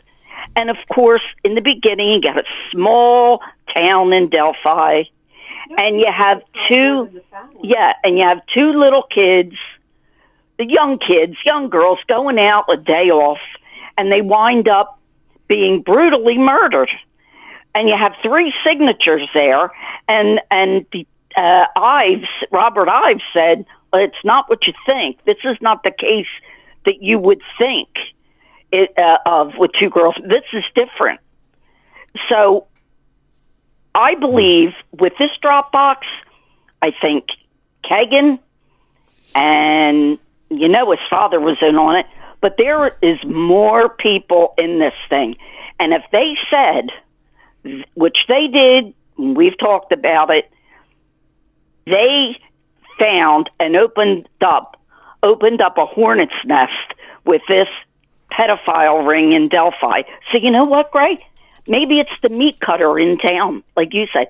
Maybe it's the grocery store clerk that got in there and decided, we don't know. We still think, hey, it looks like Kagan, but he was too heavy. And it looks like Tony, but you know what? I've said it and I'll say it again, and if I'm wrong, I'm wrong. It's somebody in that pedophile ring. And they're getting close. Has to be. Yes, and they're getting close, and you hear, I don't get on other people's channel. You know who I do. But I look around and you'll still say, oh, they're not going to find anything at that Wabash River. Well, how do you there know was that, something, pardon me? I mean, it's weird that people they don't want to find anything at the Wabash River. Those people that say that, they don't want anything found there. Because you know what, Gray? They're trying to suck up all the people on their channel with all this nonsense. Yeah. Gold rush. With all the nonsense. Kagan, listen, if Kurtz, I guess that's his name, if he had anything good to say to help himself out, if he could ever get out of jail, he would have said it by now. Mm-hmm. He's a bad guy, but Kagan said and told him because he knows, Gray. He knows what was thrown over there and where it was thrown over there. And it's going to be now, something. We're going it's going to be, and we know it's this, that it's something that is metal and it has weight to it. Exactly. So you already know that. So it's something metal and has weight to it, and they're there all the time. And I think Kagan must have really convinced them that he's not full of crap. Some people think, oh, he's just buying more time. I don't know, man. That doesn't make any sense to me. I think he's I don't telling think them so. Something. Yeah. I don't think so. I think he is tired of sitting. I told you, I think he's tired of sitting in there, and he's trying to make himself a deal because he's going to jail. He's going and to prison. I read maybe 50. Maybe, let's just say read 10 to 15 years, maybe something. Yeah, so guess what? He could maybe get a few knocked off. A few's better than nothing. Yeah, but it must be hard for the police because let's say he has more to do with it. Like, let's say he's the one that was texting and having Libby head out there, and then you cut him a deal. Man, that just... You'd have to cut him one that's like... If you can't get the death penalty, but you might get 20 years, 25, you know. And then we could look at it, Gray, and say that's why it's probably not him. Yeah, the police obviously don't believe he is the killer, the one that actually... Exactly. Yeah. That's what they're going Exactly. So I think that's why he's thinking things over, and his attorney's probably mulling it over with him. And he's like, hey, yeah, I do have information. There's too much there, Gray, for it not to be him knowing who did it, at least. And I believe he does know that for sure. There's too much stuff there. And I read an article, not from a YouTuber, but in the paper, that he's sick and tired of his name being put out there. So now... and saying things about him, and now he wants money now. If he wants to talk to the murder sheet, they got to pay him like $400. I've read that, and then he's trying to solicit. I read in I don't know if it was what paper it was, but I looked it up, and he was saying that. Yeah, he wants $400. He's tired of his name being set out there, and it's not true. And he's soliciting some girls. Now, how's he doing that sitting in jail? If they would do this so he could, I hate to say the word, but masturbate. Now, how the hell does he have anything in jail that could allow him, since he's in there for pedophilia, how could he still be doing it? I don't know if he's in there for pedophilia. I don't know if... I mean, some of the kids might have been... Well, I don't remember the ages. Weren't they usually... He didn't care, I guess, if it was 12 or 13. Yeah, well, Gray, that's not of age. Well, no, but I mean, I know it's not of age, but pedophiles are pre-puberty. That's what that means. I think it's a different term than pedophile. Well, then he's in there for... Well, it's like child pornography. Child pornography. Yeah, I mean, he's a child porn. So to me, he's just a pig. Yeah. I mean, he can't even control himself while he's sitting in jail. Yeah, I mean, he might have... I don't know of all this stuff. I mean, apparently, he probably has access or pictures from even way younger. I don't know what what he's technically labeled as, though, right? Like, you know. Well, I'll tell you what we read in the what the murder sheet put out and all. I mean, Gray, this kid has some issues, and the father definitely has some issues.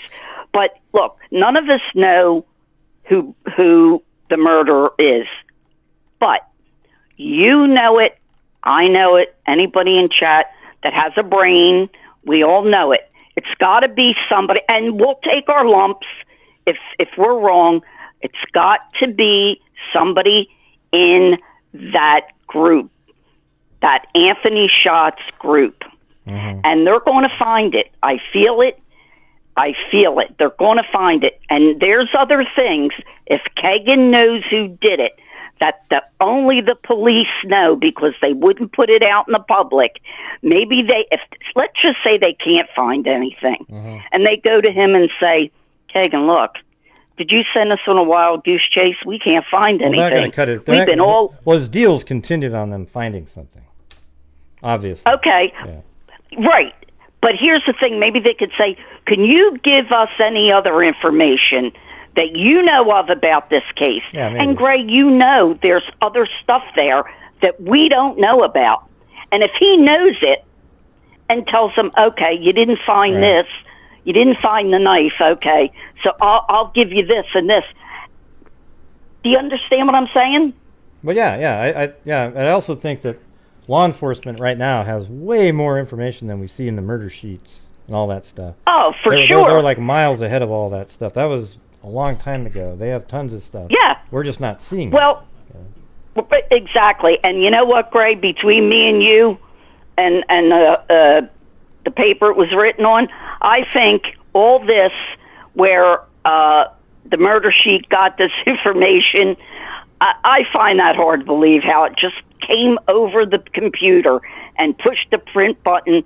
You know, it just sounds like it wanted to be leaked and somebody would find it. Right. Maybe to get this case going. Yeah. I don't know. Yeah, because the go ahead. Well, I was going to say I got two more people on hold, so I got to get to them go in a ahead. minute. But get your last thought in there. No, I just feel that it's going to break soon. I can't wait. And my heart goes out to the Williams family and the Patty family, and especially Kelsi. Yeah, and of course the girls.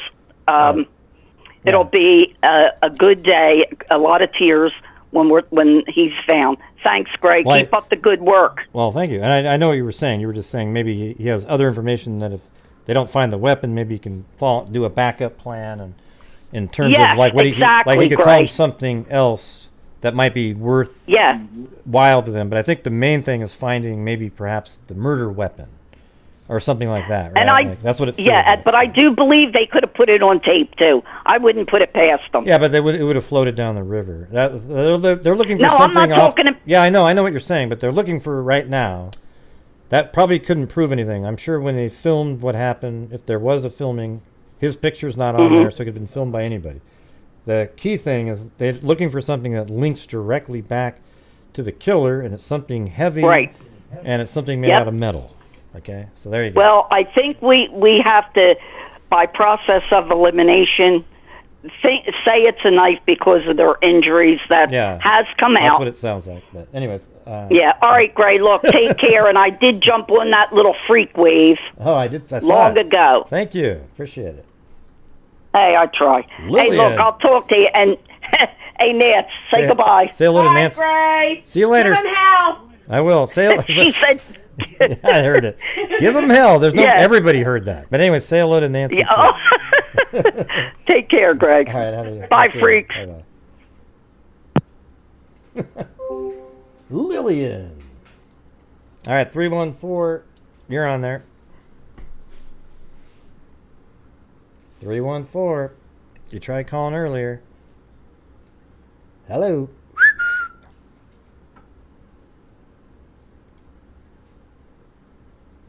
Oh, wait, are you? Oh, you're on there. You're on there. Who is it? Yeah, who is this? This is Mildred. Hey, Mildred, what's going on? Well, I'm going to tell you something, Gray. I've been watching your show tonight. All right, is this And your, I'm wait, fed up with is this that. your real voice, or are you just, because it sounds like you're almost like you're playing a character? I'm sorry, it is.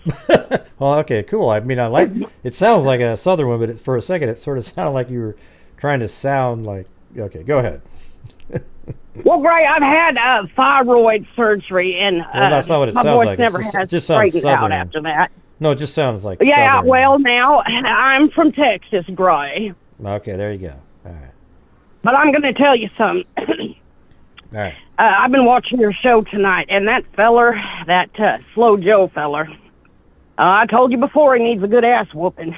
But him attacking Kelsi and that little old grandma, you know, that really burns me up. Mm-hmm. Well, You know, I'm just not having it. every single that video little that he girl puts out lost is her sister. well, every video Her he puts sister, out, bro. he attacks Kelsi or Becky, or, you know, it's always something. Yeah, and you know, I've lost a sister, my favorite. Well, I've lost every one of my siblings, but my favorite sister. And you just don't know how that kills you every single day. Mm-hmm. Yeah. And I just sucks. want to wring that guy's neck. Well, you shouldn't do that. But, And- I mean, he's just, you know, Well, he's like, you know, he needs an ass. he's the whooping. one that goes out and he threatens to murder people. And he also threatened yesterday, 2 days ago, in the comments section of his video, when I think he was talking about, the ballpark and the funding and stuff. He actually, underneath somebody else's comment, who said, oh, they're having an event. I think there's something going on this weekend there, actually. There's like an event at the ballpark, and he said, if I was there, I would burn it down. And it's like, man, he's almost telling the wacko types of supporters that he has to act on what he would have done if he was there. He's sick. Something needs to happen to him now. He needs to go to jail. He needs to get behind the bars. Well, I'm tired of this well, bullshit. Australia need to, take a hold of the situation, because it's over there. The cybercrime laws are a lot worse. They just need to be aware of what he's doing. He's a nightmare, and not in a good way. Oh, well, yeah, he's something. I'm going to tell you something. I have no patience for people like that. None. And I'm going to tell you something else. You said that you were so mean. Great. Now, I have lived out loud all my life. If somebody says something to me that I take offense to, I jump them right then and there. I don't care if I'm in church. I don't care if I'm at the garden club. I don't care. If something needs to be said, it's going to be said. Because I do not suffer fools gladly at all. Now, that I think is your problem. I think that's how you are. And I like people like that. Well, maybe it's not a problem. It's just a problem for some, right? Right. But you're not mean. You just live out loud. Yeah, well, I just say what I think. Like, wow, that's ridiculous. Why would you, you say some of these questions we're going over that this moron on YouTube made a video on. All these are questions. They're so ludicrous that it's just beyond belief at some point. So, yeah, I just say what I think. It's hard to say, those are fantastic questions, But right, here's and that has never made me popular, but you know what? Everybody knows where they stand with me, and they know I don't put up with any horse business, and that's fine with me. If they don't want to be my friend because I don't candy coat shit, well, fine. I don't care. Now, what's your name again? Mildred? Is that your name? Mildred, Yeah. Well, it was cool having you call in.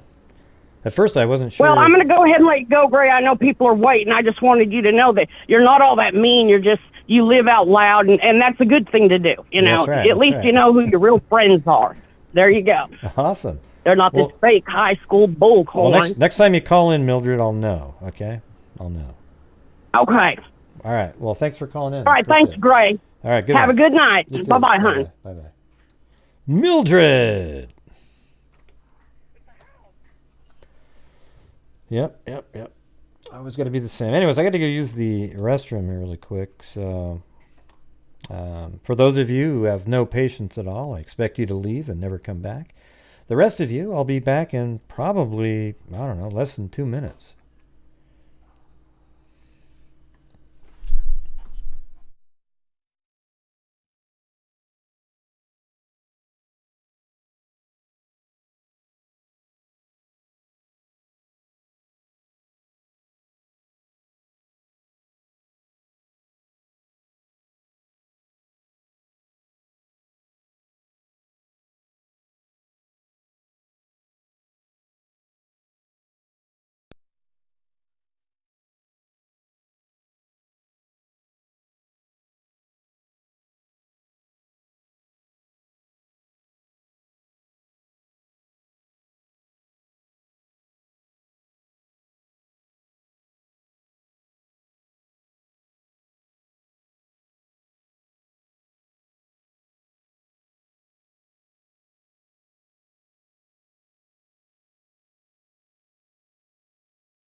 That's right, everybody. Gray, your show sounds too much like a radio station. It's...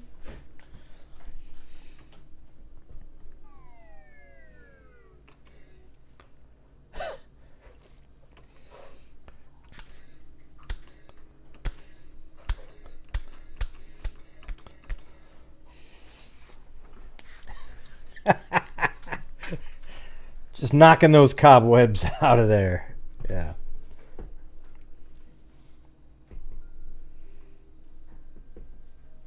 Yeah. No, it's not included in there. No. Dennis, it's not in there. The volume is just what it is, Georgina.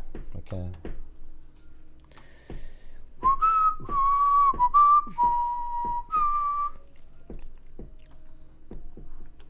There you go. All right, so it'd be like this. See, because there was another effect playing. That's why it was quieter. See how that was pretty loud. My God, Georgina. Anyways, yeah, Dennis is over there in Breckenridge. He's been following the Schnee-Oberholzer trial. He's sort of been working a little bit for, I guess, a little bit for like maybe 48 hours. It's hard to really know what's going on with that situation, but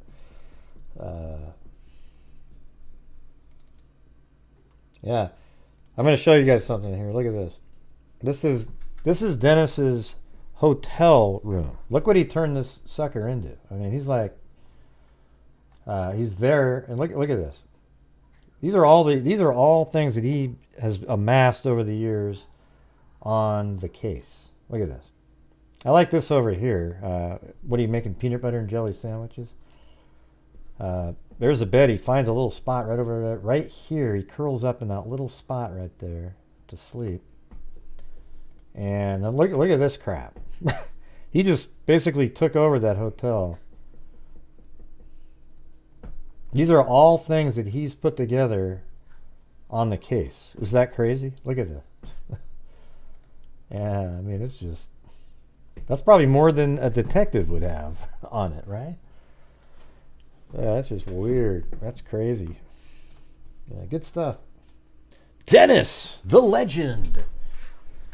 And it's funny because he got into the case because we were covering it, and he went down there, remember that? And he did measurements and talked to different people, and he's never stopped since then. It's amazing. Man, everybody is so... Look at that. Are we supposed to be hearing something other than Gray? Is everything okay? Let's see. Oh, you couldn't hear anything? Oh, when I was hitting my head? Oh, you guys are crazy. Oh, I see. You said that quiet. It was so quiet. We need mood music. Oh, I see what you're saying up there. Honey hush. I get it.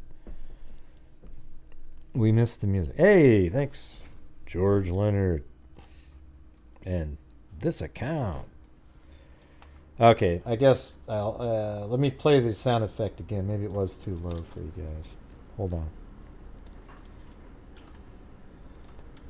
So it wasn't as funny when I was hitting my head. You know how many times I've done stuff like that?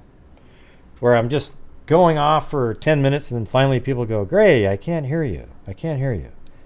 All right, so this is what I was doing before. I went like this. Watch.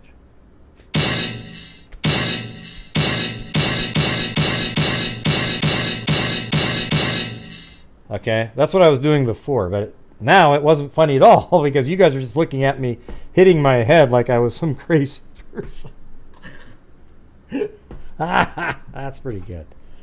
That's pretty good. Honey Hush had it figured out. I guess I didn't realize it. Hey, thanks, Amy's Justice League. Yeah. Did you see Gray? He was joking around when he was talking about the... Well, no, I wasn't talking about the Delphi case right then. If you were paying attention, we were actually... I just got back from a break. But your brain doesn't realize that, so of course you'll turn it into something else.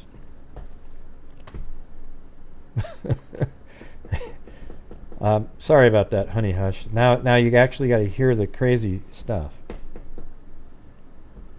So it would be more funny if I went like, yeah. She had a larger screen, huh? I don't have the background music on. That's why I am, man. You know, because I keep having to play different clips over here. All right, so let me get to the. I was still working on these questions over here. Okay, we just did that one. Did we do this one yet? This is one I think I was just about to do. I think it says why didn't. Yeah, we already did that one. Why didn't we hear Derek yelling? It was this one right here, I think. Kelsi, why did you make your debunking video private and therefore inaccessible? Which parts of it do you not see? See how that is?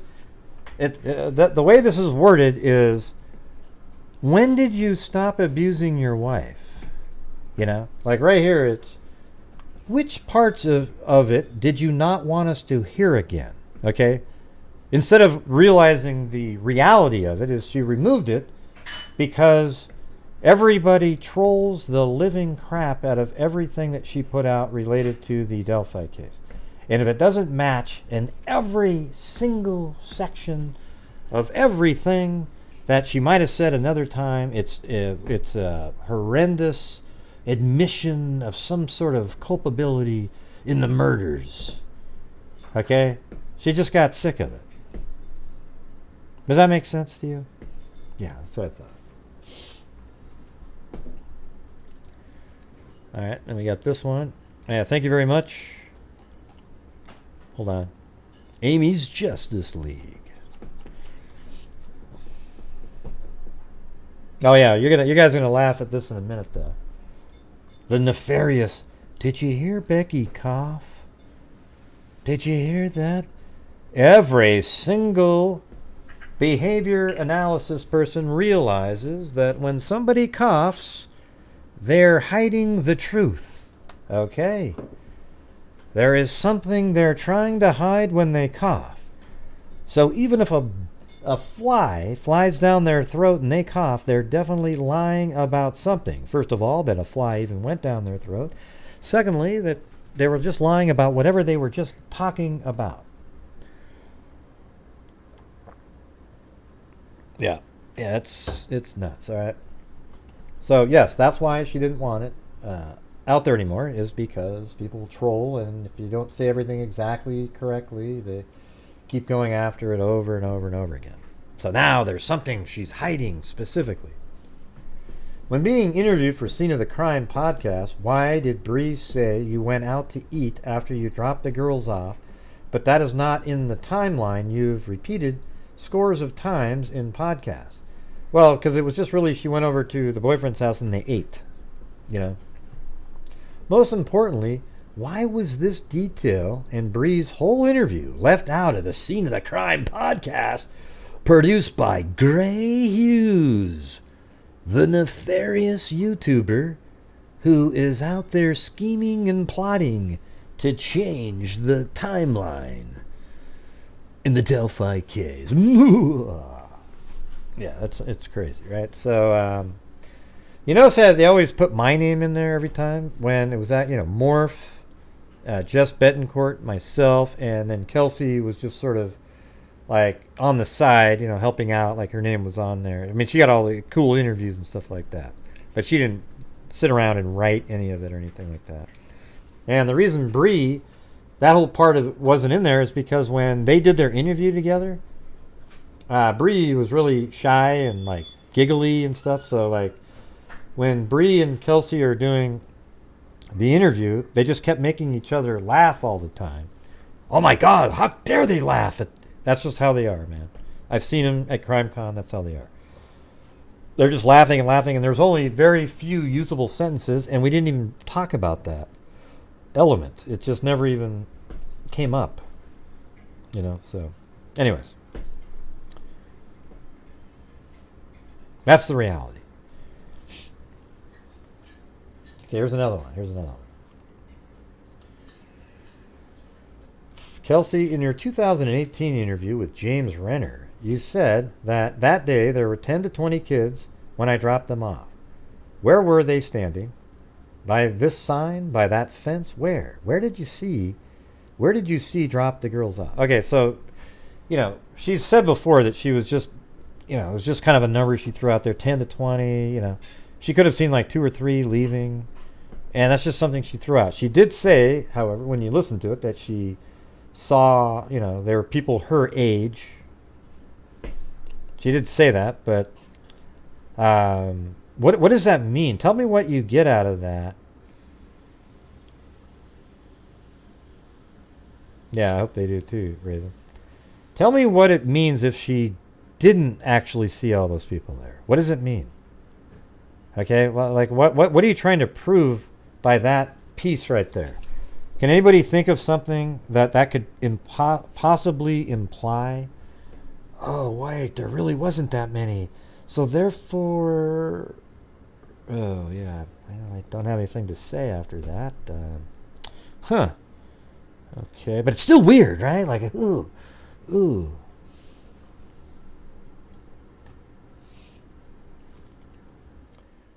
And now look at they probably got this secret information. Kelsi, in 2017, how skilled were you at photo editing? Oh, let's see. So that wasn't really Abby on the bridge, and you put her there later? She never made it there? What exactly are you talking about? And can I just tell you something? People actually think these are interesting questions. I think they're juvenile and idiotic and absolutely ridiculous, okay? Kelsi, did you go to work at all February 13th while your sister was missing, presumed injured?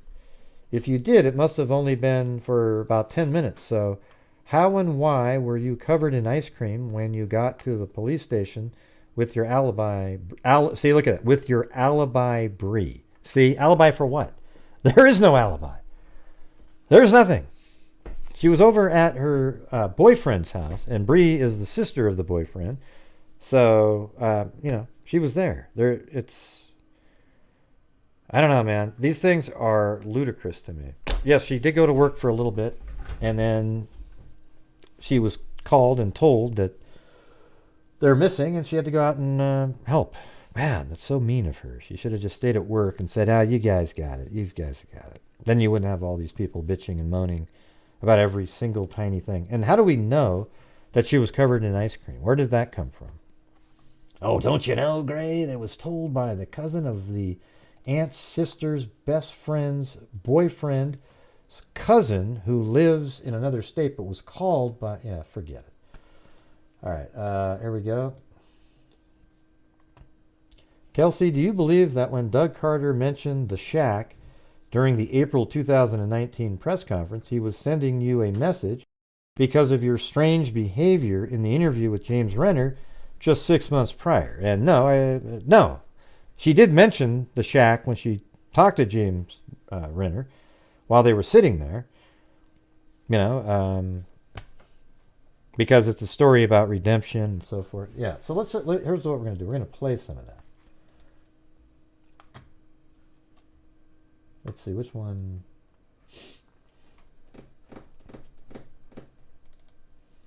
When they get this guy, what do you want? And James Renner gave me permission to use these. The links are in the description. These are 360-degree videos, so you can look around and stuff. What do you want to happen to him at this point? Well, have you seen the shack? Oh, yeah. You know what? This is so quiet. I'm going to... Hold on a second. I'm going to put this in Premiere over here so you can... I can boost up the audio.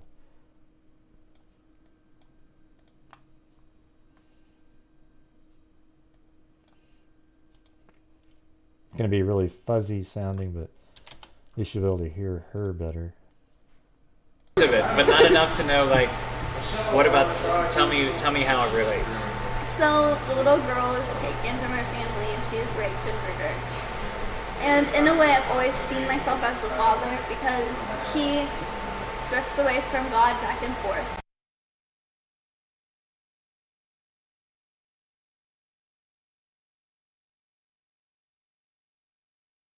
Thank you, known as 617.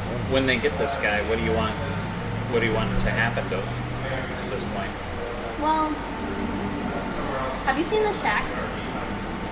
I have not, but my father read the book, and I've heard parts of it, but not. I mean, she really is, you know, like she's laughing because she's, you know, he was laughing at looking at her with a smile. And to me, it just seems like a nervous laugh, okay? I mean, you know. But, like, James Renner was smiling first. So if you go over and look at him, let's see. And then he started laughing, and then it made her laugh more. At this point. Well, have you seen The Shack? I have not. See, like, he was kind of making this face like, I have not, yeah. And she's like... But my father read the book. See, like, right there, he's smiling already. Right? She's only, like, at this time, she's 18 years old. And I've heard parts of it, but not enough to know, like... It makes me laugh, just looking at it. Tell me how it relates. So, the little girl is taken from her family, and she is raped and murdered. And in a way, I've always seen myself as the father, because he... Oh, you think so? away from God back in... Let me see. That might be good. Let me see if what this account's saying might be it. Have you seen The Shack? I have not, but I don't think that's what that was. I don't think it was because she became the interviewer. I just think she just asked the question, and he was like, I have not. And then she giggled a little bit. Then he started giggling, and then it turned into a bigger giggle. But who gives a crap?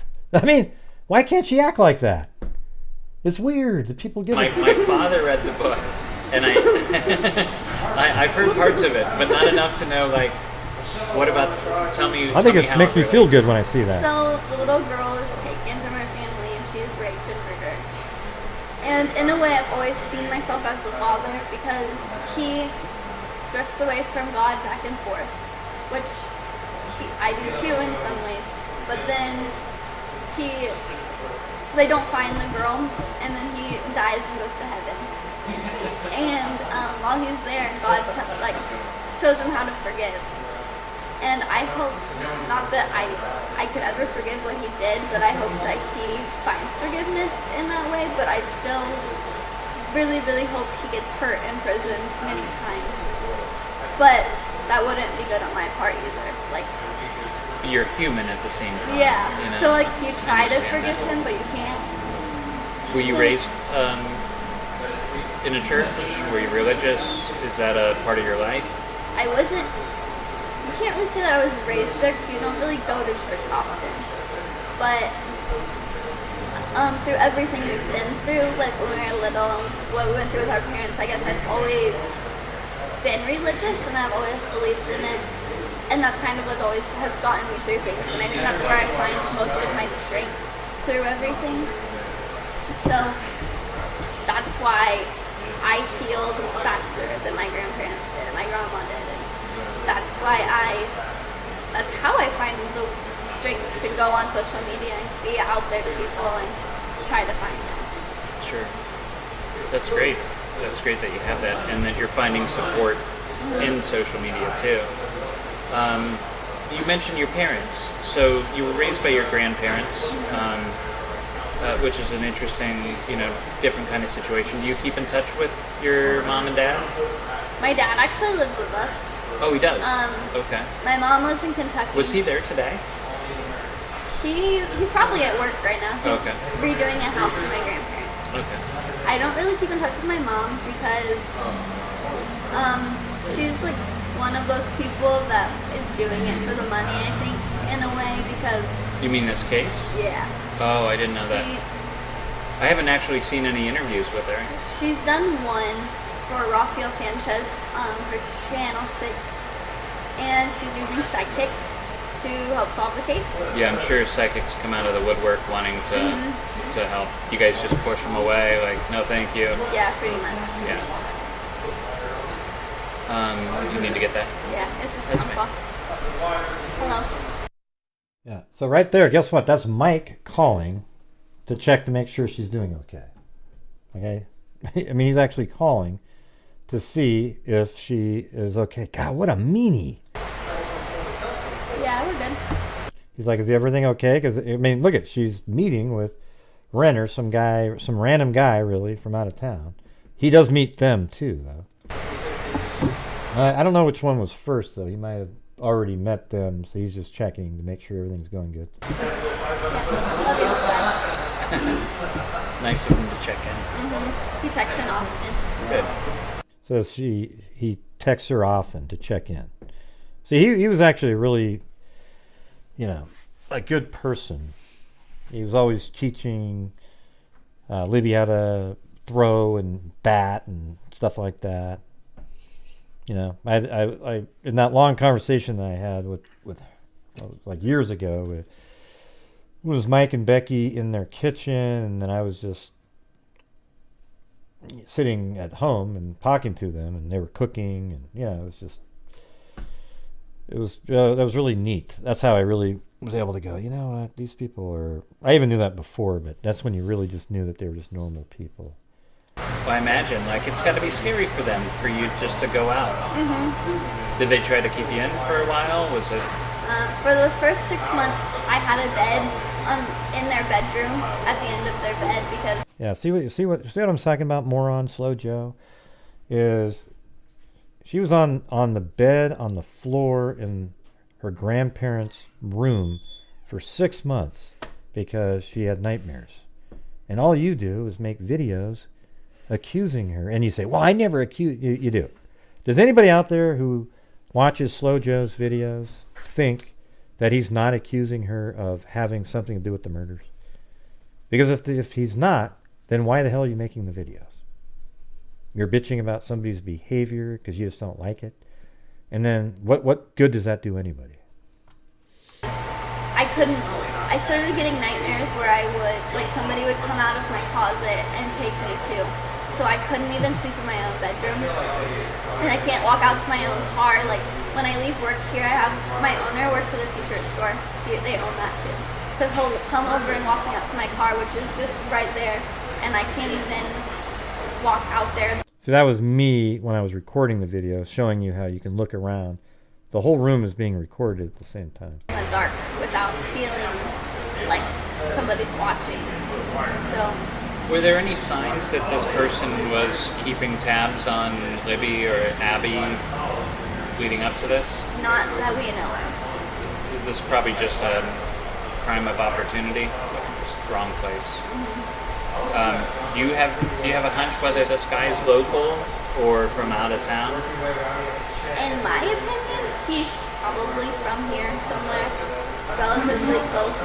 If you look at the picture, I think you can see him looking forward, and I couldn't. This is pretty cool that she said this. I didn't really notice. He said the same thing. Relatively close. If you look at the picture, I think you can see him looking forward, and I couldn't look forward walking across that bridge. But I guess maybe. That's a good point. If it's the first time he's ever been on that bridge, right? Yeah. So how's he walking across it with his hands in his pockets? Right. I was crawling my first time. That's a really smart point. Mm-hmm. Have the police ever talked about that? Not to us, I guess, but they don't tell us more than we ask, I guess. Yeah, I think he was kind of looking, he looks down too, but yeah, I mean, he's walking across confidently for sure. All right, then there was another piece from in there too. This one's a little longer. We could go outside and play and just have fun.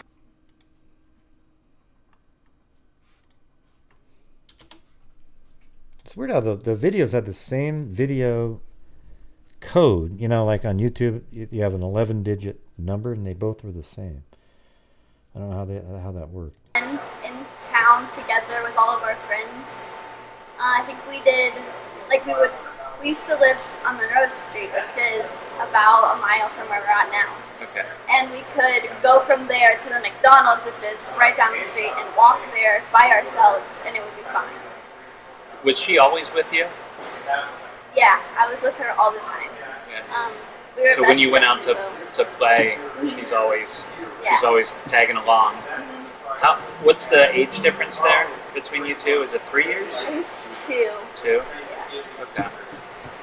So pretty much she's always been there, like you've in your life. Yeah. What was she like as a little sister? She was the best little sister anybody could ever have. She was the kind, caring. She gave advice. She would go beat up a boy if she had to, even if she was like tiny, like couldn't even compare to them. For you, like yeah, she's for anyone though, not just for me. But she was the sister that was more like. Oh yeah. I haven't seen this, but I was told about it earlier. So that YouTuber, she put Kelsi's lips on the bridge guy on the second sketch. Okay, how ridiculous!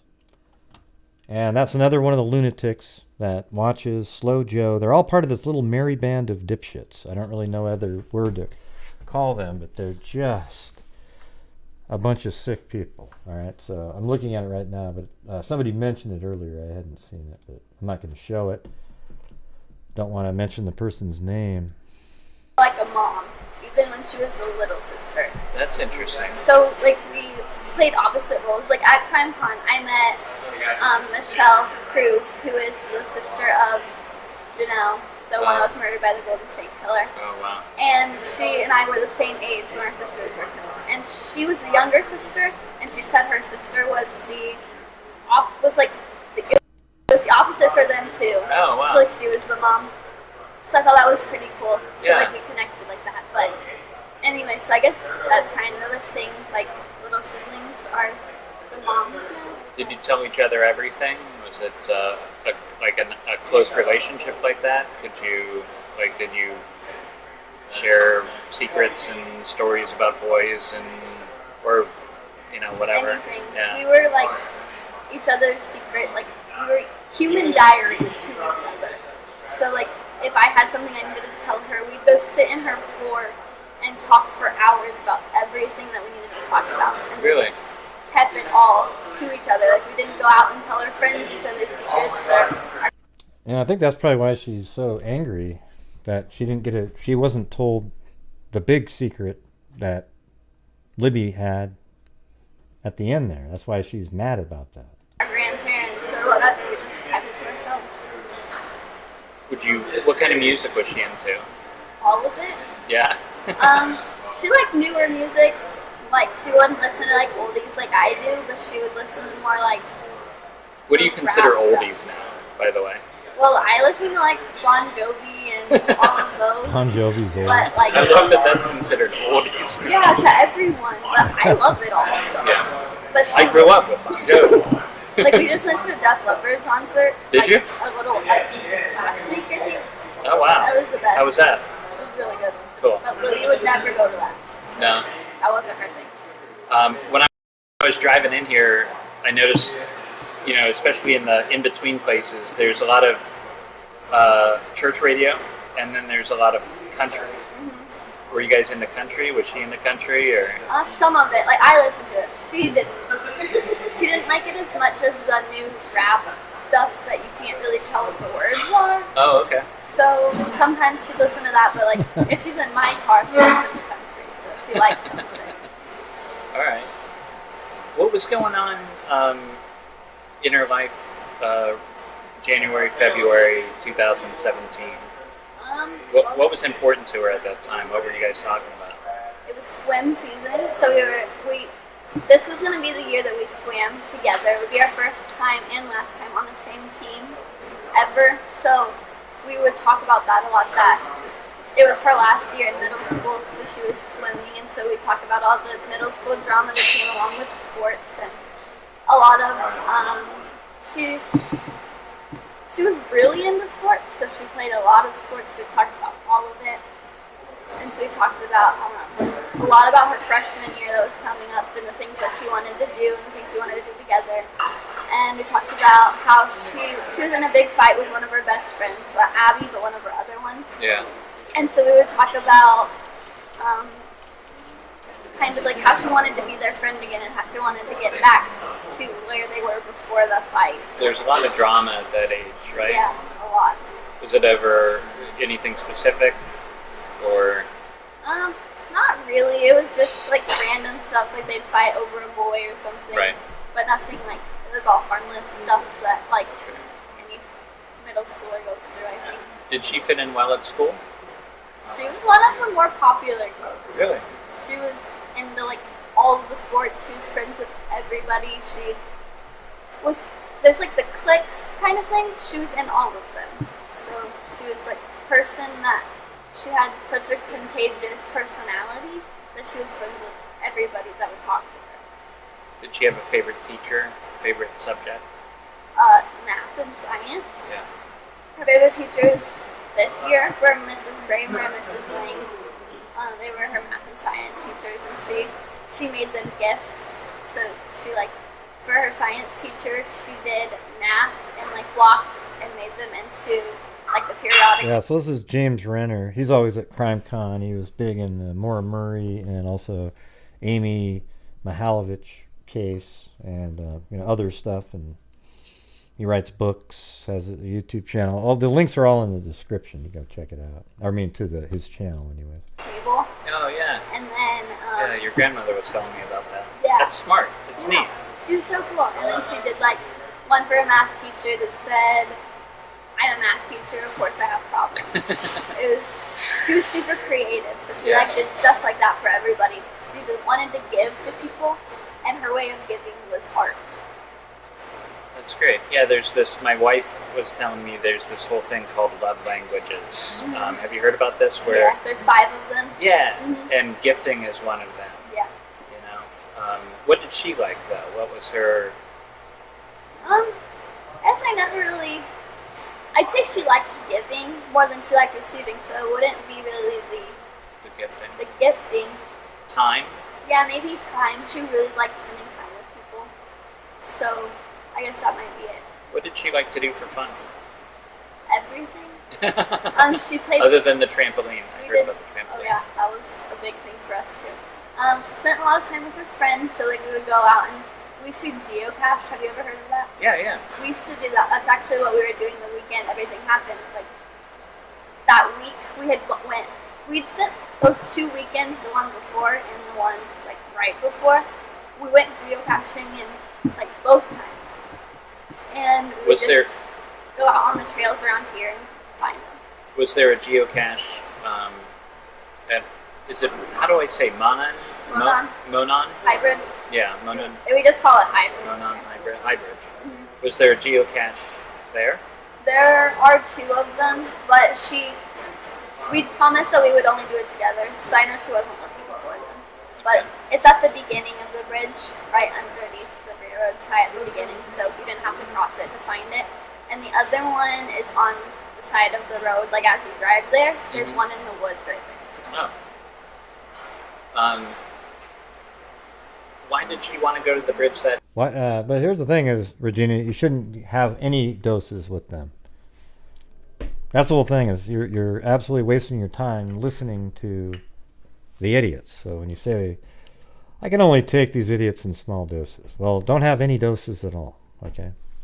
I'm checking it out because I'm making sure that the reality is put out there, and I'm reporting things. This is ludicrous behavior by adults. That day, just to walk, or? They want to go out there and take pictures. That's what we used to go out there like once or twice a month and just take pictures of everything. And that's what. Like with her phone, or? Well, good. Regina. So she was already ready, taking pictures. She had the phone out. Mm-hmm. I'm going to go out there later, but I've seen pictures of it. What does that have to do with what we're talking about, Zozo? I can't believe it's even like a public thing. There doesn't seem to be any rails or anything. Yeah, there's a witness on the second sketch. The first one was based mainly, I've said this probably 58 times now. The first sketch that was created was the one of the young person that we were looking at. That one was based on a witness. The second sketch created, the one of the older person, but the first sketch released, was based almost solely off of the video itself. Okay? There you go. So, I wouldn't cross this bridge. Is it too scary for you? I was terrified. So Libby would force me to. She'd be like, come on, I really want to cross it. So she'd have me cross with her. would crawl across the bridge. Like, Yeah, that's what I would probably do. there's like gaps like this big in between. I'm like, no, I'm not doing that. Yeah. She was like fearless. No, The they trains wouldn't don't go run that there far. anymore, right? Okay. I'm picturing That was Stand By so Me, long where you're ago. halfway through Yeah. and you gotta... Yeah, no, that would be way too scary. But yeah, she Do was, people jump off there into the water in the summer? Like, is it too high for it's that? way too high. It's like 62 feet, Oh my god. and there's only like it's only like a foot of water. I think there's an arrest coming pretty soon. What do people go out to High Bridge for? Is it I hope a anyway. popular like jogging place or exercise or? Everybody goes out to like they jog the trail to High Bridge, and then there's like family pictures taken there. People go out there to take pictures. Just the view is. What are you talking absolutely about? Beautiful. If you can get like the first 5 feet, you're still above ground. The and so footage that part's coming up? What are you perfectly talking fine about? for me. Okay. And there's like a little ledge that you can just sit there and look over the creek, and it's beautiful. So people just go out there and look at it. Is it? And like, Yeah, those are the content creators I don't watch. The real David. Okay, those are the ones that come up with a bunch of bullshit. All right, thanks. Let me put this. Get this back in here. Where were we? geocache there. I'm like, no, I'm not doing that. Yeah. She was like fearless. The trains don't run there anymore. Oh, right? the guy must have just I'm happened to know that they. Stand By Me, where Ooh, you're half... ooh, there's a fireman. He must have known that they were at this place and he walked by just as kind of. Come on, give me a break. Jesus, what a joke. How do you spend time watching trash like that? Who gives a shit that a fireman walked by him? Thank God that there's firemen in that town. Yeah, no, that would be way too scary. But yeah, she Do was- people jump off there into the water in the summer? Like, is it too high for it's that? way too high. It's like 62 feet, Oh my god. and there's only like it's only like a foot of water at the bottom. What do people go out to High Bridge for? Is it a popular like jogging place or exercise or? Everybody goes out to like they jog the trail to High Bridge, and then there's like family pictures taken there. People go out there to take pictures. Just the view is absolutely beautiful. If you can get like the first 5 feet, you're still above ground, and so that part's perfectly fine for me. Okay. And there's like a little ledge that you can just sit there and look over the creek, and it's beautiful. So people just go out there. Who cares though? Is it and like how popular is it? The real whatever for the hell your people name is? Who from Delphi? cares? Does everybody know about? Why do High I need Bridge? to see the clip? People my age know about it, but I've found that people that like even if they went to school here and live there their whole lives, there's people that don't know about it. Do kids like to like hang out there and just hang out? Like, is that a hangout place? Yeah, lots of kids do. Like even that day, there were 10, 20 kids there when I dropped them off, and Oh, even really? before. There were that many people there. But when I got there, like after my dad had been there, and I got there after, and we all started searching, there weren't as many as there were when I dropped them off. So I think maybe there was like a little hole in people there at the time everything happened. So there was just that moment when it was just them. Do you remember seeing anybody odd hanging out there when you drop people off? Anybody from out of town? I only saw kids my age there when I dropped them off. I would think a car. Well, I don't want to get into speculation, but Can we not do the whole thing? It's just this kind of stuff is ridiculous. They've done the investigation. They know who the witnesses are. We don't need to know if they saw which way they went. We don't need to know any of this kind of stuff. The witnesses saw the person. They gave them the information they have. We don't get to know the information. Let's just try to focus in on what we're listening to here and then move on to the next part. There's nothing to get from that, but it just keeps going on and on and on about the witnesses. what's your? It seems just. We've talked a couple times, and I'm so glad you came up at CrimeCon because I never really would have gotten to know this case as well. You want to write a book about this, which I think The fireman, probably the only person nefarious that should fireman. write a book about this. Have you started? I have. How far along are It doesn't matter about the witnesses, though. Who It's really cares? hard to write. Yes, there were witnesses. Guess what, everybody? There were witnesses. They created a sketch off the witnesses. They told the police everything that they need to know about what they remember. They created a sketch based off of that information. Then they also created a sketch based off of the video and what it looked like to them, the person might have looked like. And so they made that sketch too. But yeah, there was witnesses that saw them. We don't get to know what the witnesses told us. You know, none of us get to really know all the details of what they said. So we can sit here and just keep saying, oh, wow. So they, you know, and come up with all these thoughts and stuff about it. But that's the kind of stuff that's a complete waste of time because it doesn't get you something. Now, this is what we're trying to do here is just, we're really debunking stuff, you know, and a lot of people haven't seen these videos. I can tell by the number of views that are on the video. So that's why they're, you know, might be more interesting to watch at this point. Hey, thanks, the Velvet Army. Oh, yeah. You get to a point where Okay, you're like thanks. sitting there crying because your emotions are coming back out. So I finally got to the point where we're in the police station. Just try to be focused on what we're It's the part listening to. where they're asking us questions and we're getting interrogated so many times. Wait, you were interrogated? hmm Well, I was the last one in my family. Interview. She's calling it interrogation. So Like, were they mean? Like, were they mean to you? in the beginning, it was more of a, like, they thought they had run away, and so they thought that I knew where my sister was. So they just kept saying, like, they're doing that scare tactic that you learn about in criminology class. They say, like, somebody, like, you know where she is. You have to know where she is because you're the last one to see her. So they were doing that. They just did it a lot. Yeah. So I'm writing kind of about that and my feelings Sure. that happened in that moment. That must have been frightening. Talking to you, it seems like there's two parts of your life. There's before and after. How much do you think your personality has changed because of this? Are you a different person? Did you stay the same person? I'm a completely different person. How so? If you would have met me 2 years ago, I would have been the shy girl that wouldn't have talked to you. I would have been the one sitting in the back waiting to leave because I didn't want to be at a party. But Hey, now Sabrina I'm Rodriguez. the one that goes out and tries to be like the voice for everyone. So I guess. Oh, wow. Scary to do that. Yeah, look at that. Sabrina Rodriguez already has baby Santiago and is about to have a baby freak named Sophia. Awesome. Well, thank you very much. Very cool. Very cool. Well, Doesn't matter anymore. it doesn't really matter now because when everything happened, I made a deal with myself. I said, Libby can't live the life that she was living, and now somebody else has to be that person. So I want to be the person that I saw Libby as.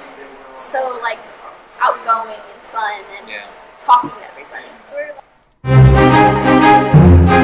If we had to, even if she was... Yeah, so I don't know where the... couldn't even compare to them. You know, Renner has 360-degree videos, and I just don't want to take the time to go look for a fireman, okay? That doesn't interest me at all. That's just like, oh, wow, so James Renner met Kelsi, and then somehow a nefarious fireman was walking by right at the right time, you know, to monitor the situation, right? What difference does it make? Honest to God, seriously. And you're going to say, oh, because he had a beard and he looked like... Yeah. All right, so... he never walks by in this video. But she does say in here that she saw 10 to 20 people, but she said, she kind of referenced like throughout the day, there's 10 to 20, and then she said she saw some people when she got there, they were her age, you know, but I don't know why that's... let me ask you, though, how could it be nefarious? Let's say she just remembers incorrectly. Or let's say somebody would intentionally lie about that.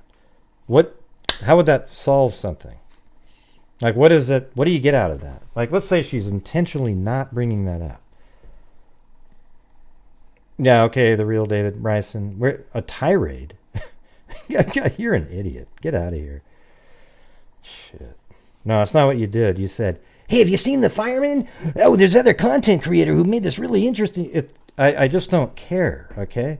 And if you call that a tirade, there's something wrong with your brain, okay? So go do whatever you do, okay? I'm not interested in that kind of stuff. All right, that's what the whack jobs do. They never solve anything at all. They just bring up the most mundane bullshit and try to turn it into something that's nefarious when there's nothing related to it at all. Now, all of you can go out and find the nefarious fireman if you want to. God, ridiculous. I don't know. Well, you can't. This camera is right next to the table, and I just recorded one position here. It's not the 360-degree video. A tirade. A tirade was your reply, and I don't care if you're out. Do you understand that?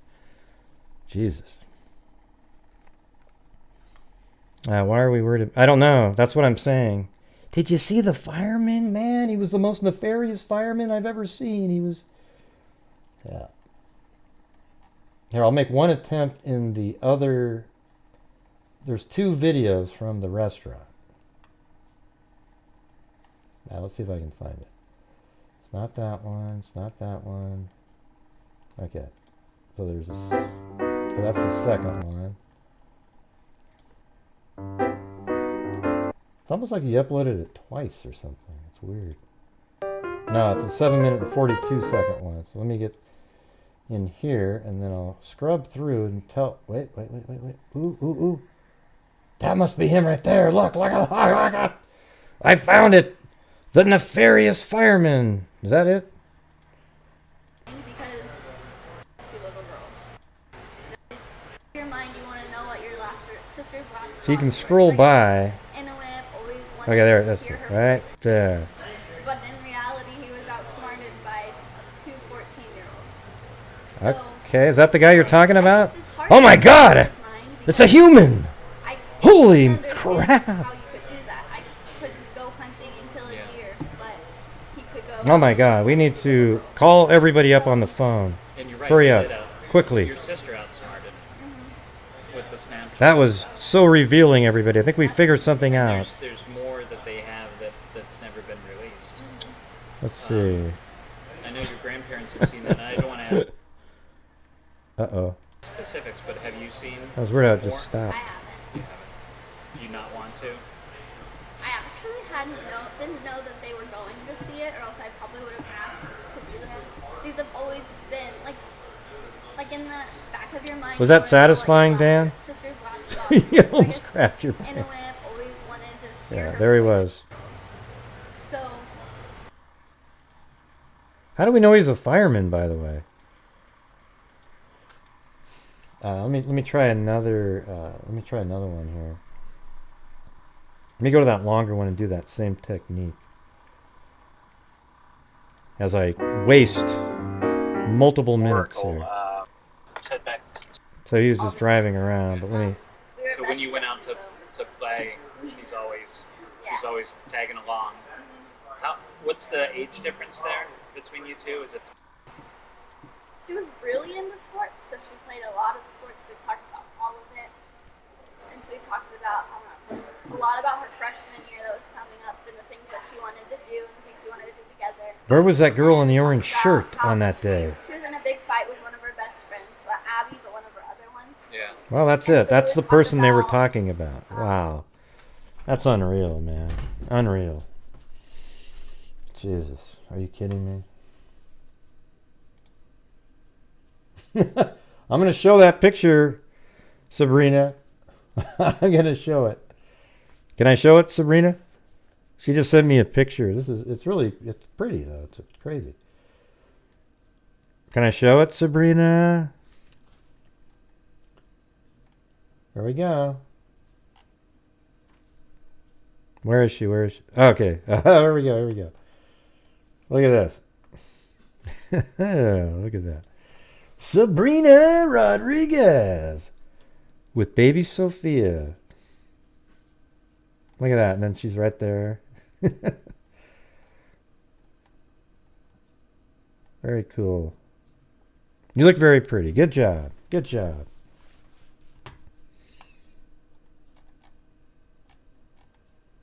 That's awesome. All right.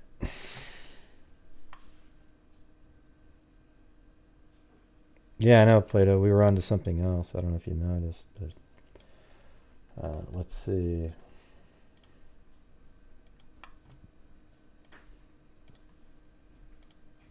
So this was pretty interesting too. This is another one with James Renner. He's interviewing Mike and Becky, and let's watch that one. And she basically says a lot of the same stuff that we've heard. But you guys want to listen to this one? And then after that, we can talk about the witnesses. What happened, Gene? Are you okay? Yeah. That'll be when I meet up with Coleman. But just can you tell us about Libby? You know, what was she like? What sort of kid was she? What was it like? What's it like growing up here? Is it hot? She loved it. She's way more tomboy. It's funny. She's tomboy, but very girly in some respects. Yeah, look at this. Gene Fish was trying to type in how cute Sabrina was, but she typed in ass both times. So instead of AHH, it was ASS. That's hilarious. Definitely my last freak. No more babies. Thank you, Freak Family, for the love. Well, thank you. And 3 weeks, right? So you definitely have to send pictures with you with the new one, the new baby, right? Sophia. So Sophia, Santiago, Sabrina. All right. Now let me boost the audio up again.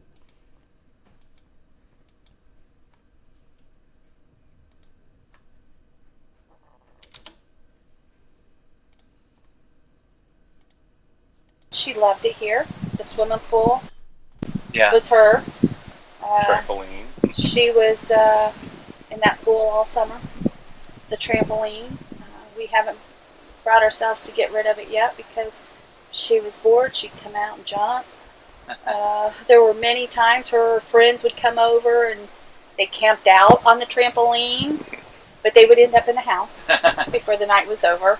There's always that friend who, you know, everybody kind of congregates at their house. Is that this house? Is like her friends? Awesome. Everybody would end up. Oh my here. God! Everybody, you hear that? She just coughed.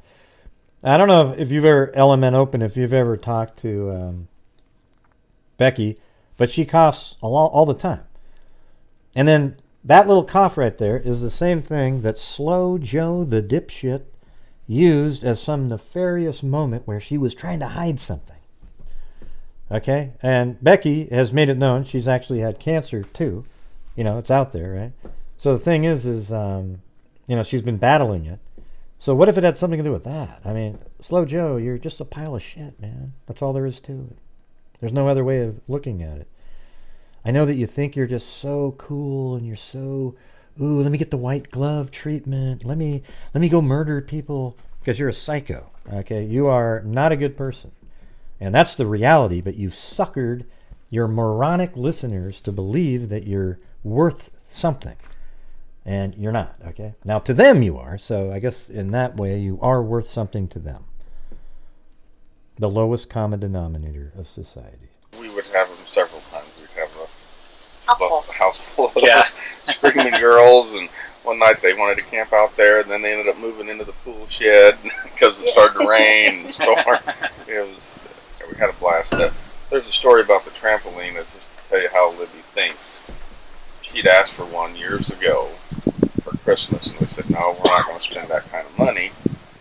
You know, that's, I don't know what it was, $400 or $500. And, for something that would just sit there. Yeah. So she pulled all the other grandkids together and said, hey, if we all go in together, we can get this. So Grandma and Grandpa, that's what they did. They want one present. Everybody wanted it. So That's smart.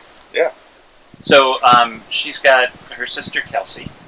Any other brothers and sisters?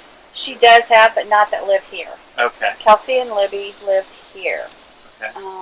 They have another half-sister that lives here in Delphi also, and then she has two other half-sisters that live in Kentucky.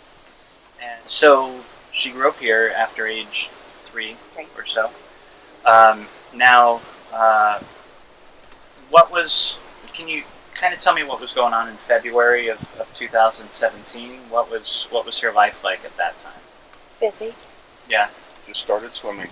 The swimming had started. She just come off of Thank you, Volleyball. Jan Volleyball. H. and the Velvet Army for PayPals. Thank you. Swimming.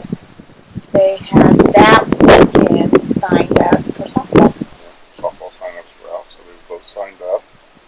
They were. Would they have played on the same team? Yes. Okay. Abby and Libby. Yeah. Yeah. Yes, and they were in band together. So they were pretty close friends.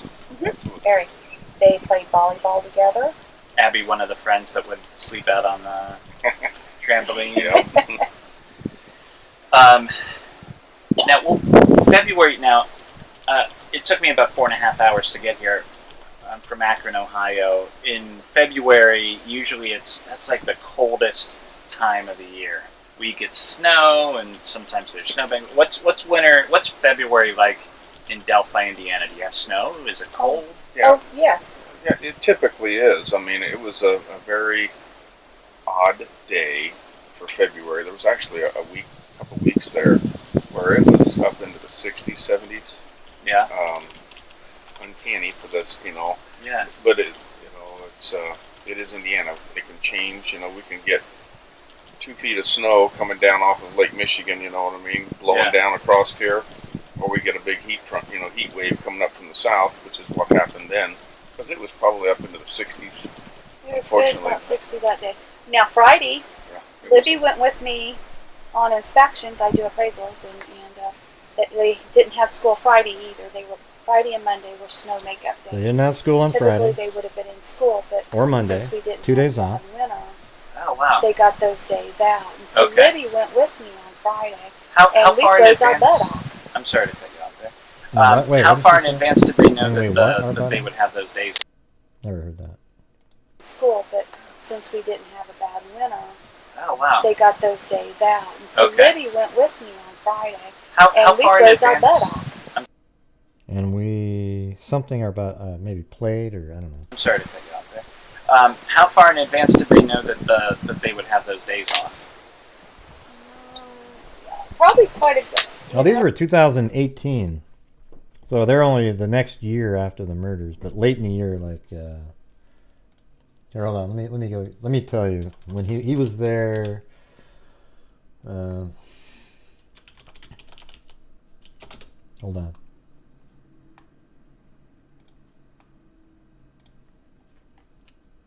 It was around.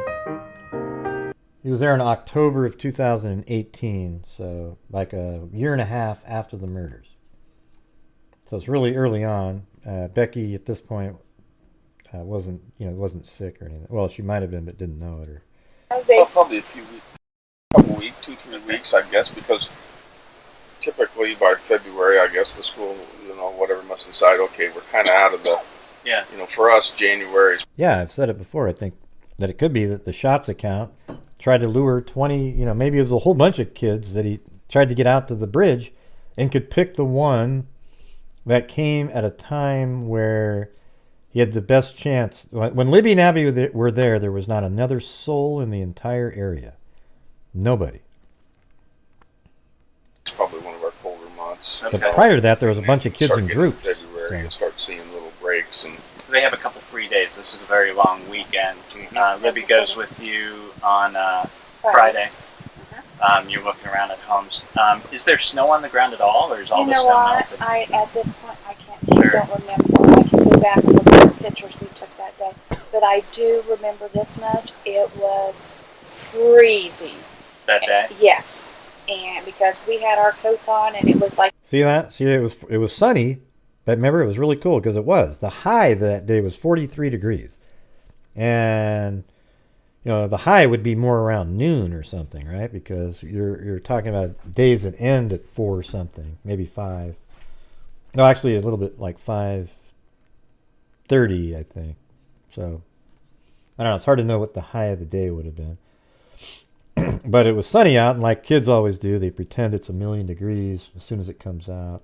Like standing there. Hurry up. So I remember both of us being. Well, they obviously connected the accounts back then because they did a search warrant on February 23rd, or was it 25th of 2017. And so that was like within 2 weeks they were there because they saw the account contacting them. But then they, apparently, if you believe the murder sheet, the FBI weren't able to make a connection, so they sort of moved on to other things. Yeah. So cold, and let's get out of there. So I know it was freezing that day.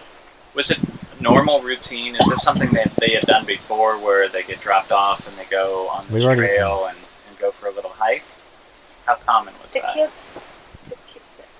Actually, Kelsi and Libby would go, but they hadn't this year because it was February. Yeah. So they hadn't since the prior fall. Yeah. And so just because it was nice and they hadn't been there, and there were several other kids out there that day.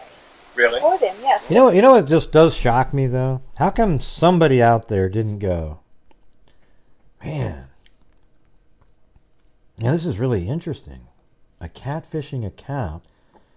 And when we went to that, well, I don't know when they determined that there was all this media on those phones, how long that took.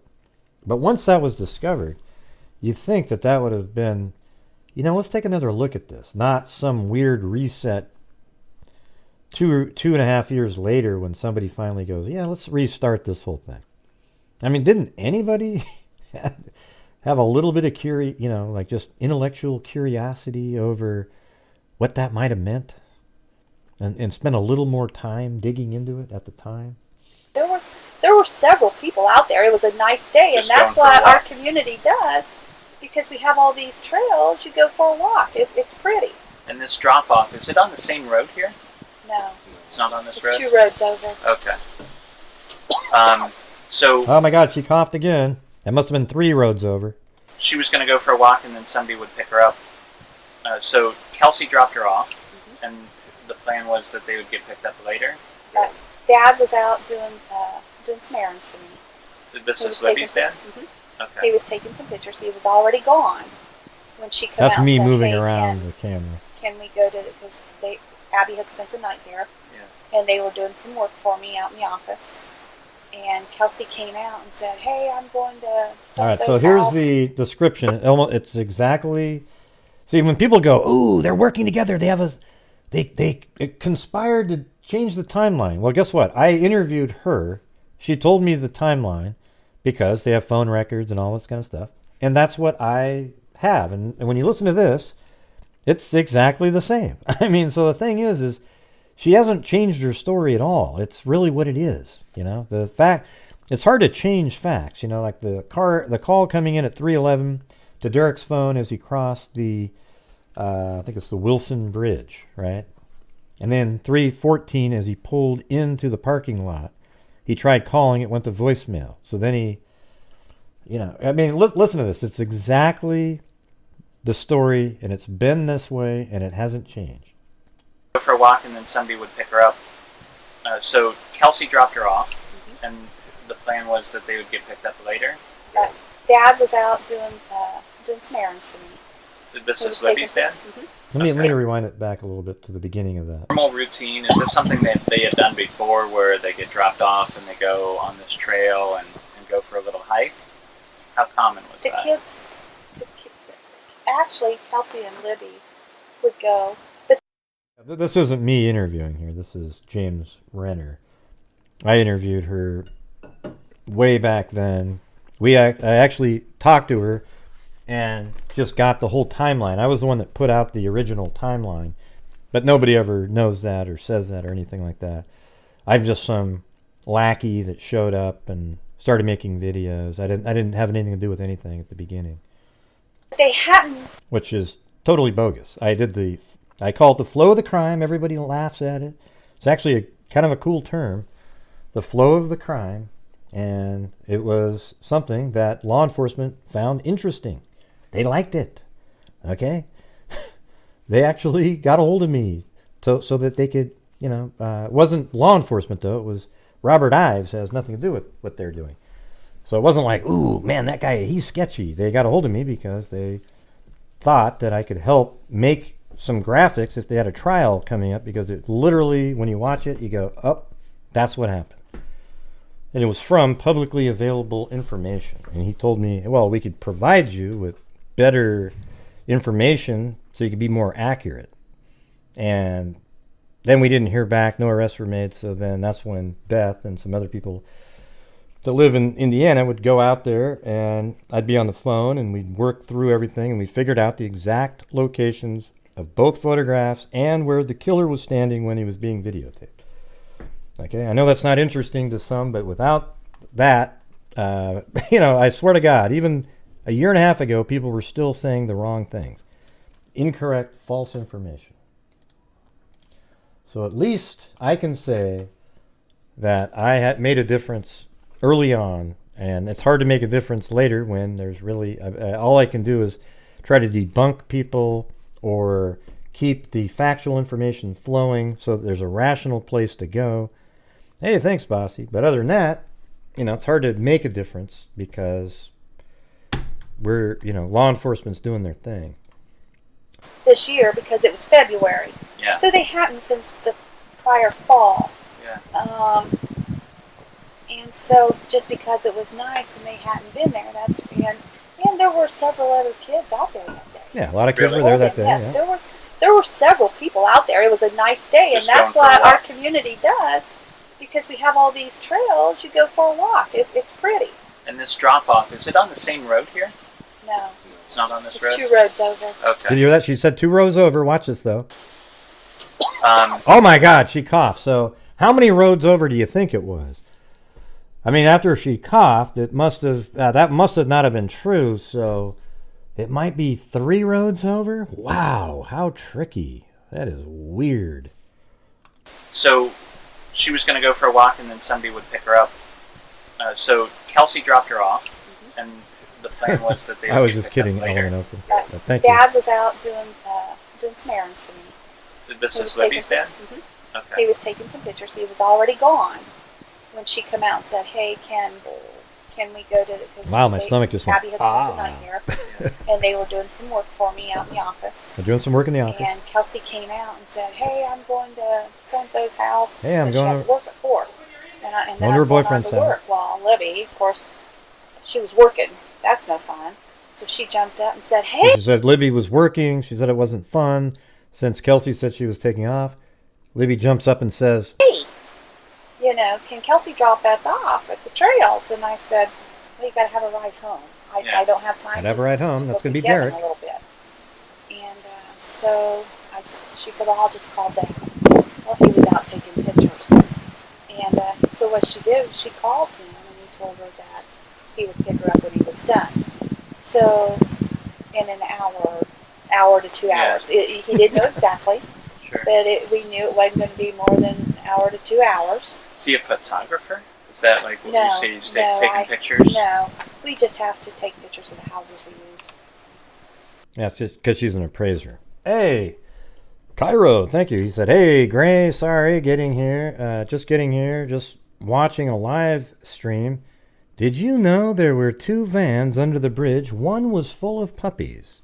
No, but what we did learn tonight is there was a nefarious fireman walking by James Renner and Kelsi while they were doing an interview in a restaurant. It's really spooky stuff, you guys. I got to tell you. That's my email yelling at me over there. It's crazy. But, yeah, no, and guess what? What do you think was painted on the side of the van that was underneath that bridge? Anadarko oil. Unbelievable. For prices. Oh, right, sure. Right. And, okay, so she's got to ride back, and then, so, when did anybody, did her father realize something was wrong, or when did we realize that? He called him. He was on his way to pick her up, and he called her to tell her, wherever you are, start to the trailhead. So I'm going to be there in a couple of minutes. His first phone call to her was at 3:11. 3:11, there you go. And it went to voicemail. So he got there to the trailhead. Derek got to the Called trailhead. again to say, hey, I'm here. And she didn't answer, so he got out. Called again. And was walking around. And he didn't see her. He actually passed a guy and said, hey, did you see a couple of girls? You know, and he said, Flannel shirt no, guy. but there's a couple under the bridge. Yeah, no, so a couple meaning a man and a woman, or, you know, it wasn't them. Okay. So he started, instead of, because the guy was coming from the bridge, since he said there was nobody there, he went down. He went down, meaning down the 505 trail, which goes down, if you're on the trail, it goes down and to the right. Down the hill and to look and see if maybe they were down. And, but he didn't see anybody, so he called me about 3:30 and said, Libby's not answering her phone, I don't see her. So that's when I started calling, and my daughter works with me, and she started calling, and we started texting and messaging, and about 4 o'clock we knew that's not like Libby not to answer her phone. So we're thinking, okay, what's going on? Yeah. At that point in time, it wasn't anything. We weren't thinking something serious at this time. Right. And so I called Mike and said, hey, you know, Libby's not answering her phone. They're at the trails. We're going to head over there and start looking. And he said, I'll meet you there. So my daughter went on over. Derek's there. My daughter went on over, and her partner, she called her, and she met her there. Ended up calling Kelsi at work, and she came back and started. She left work. She left work. Where was she working at the time? Dairy Queen. Okay. Just right in town. Yeah. Oh my God. So she didn't really work at Dairy Queen. You see that? She coughed again. That means Kelsi didn't really work at the Dairy Queen. Unbelievable. So now, as I started out to leave, my other son come pulling up, and he says, what are you doing? And No, that's the real Graz, Cairo. We just buried the hatchet a long time ago. We don't argue or bitch anymore. We just do our own things. But yes, that's the one.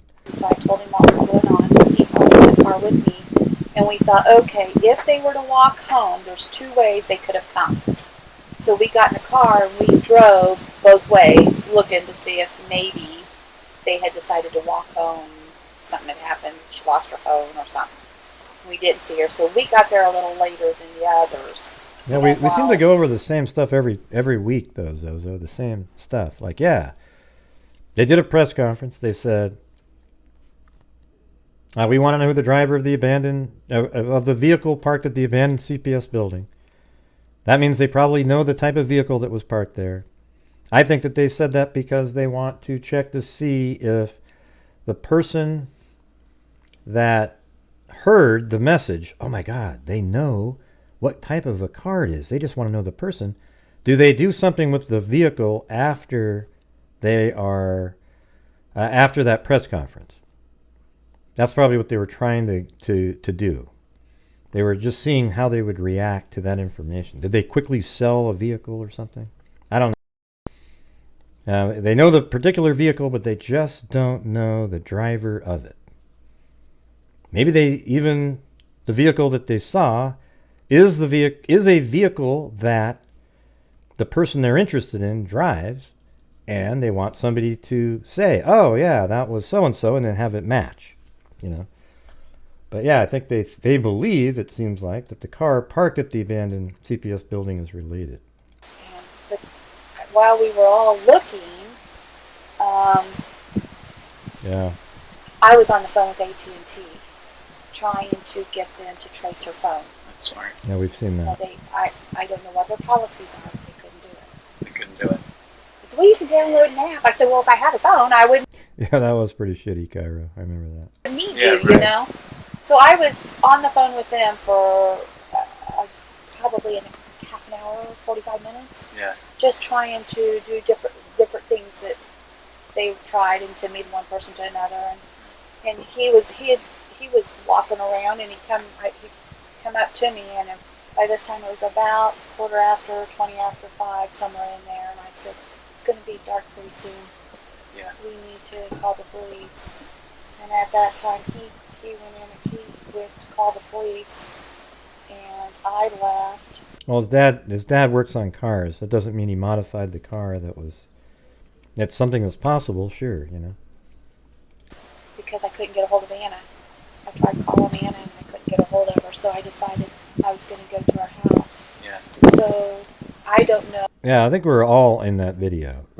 The first part of the police being involved because I went to Anna's house. Gray, Carter said abandoned vehicle. Hey, Annabelle Stealth, you're incorrect, okay? You're absolutely incorrect. All right? That's not me right there. So, yeah, that's absolutely incorrect, what you just typed in. Gray, Carter said abandoned vehicle. Everybody knows serial killers drive broken vehicle. You're wrong, okay? All right? I'm just letting you know you're wrong right now. And I don't care if you're a channel member or anything. It seems like if you'd been around a while, you'd actually know the answer to that question, okay? It's total bullshit, all right? Let's see.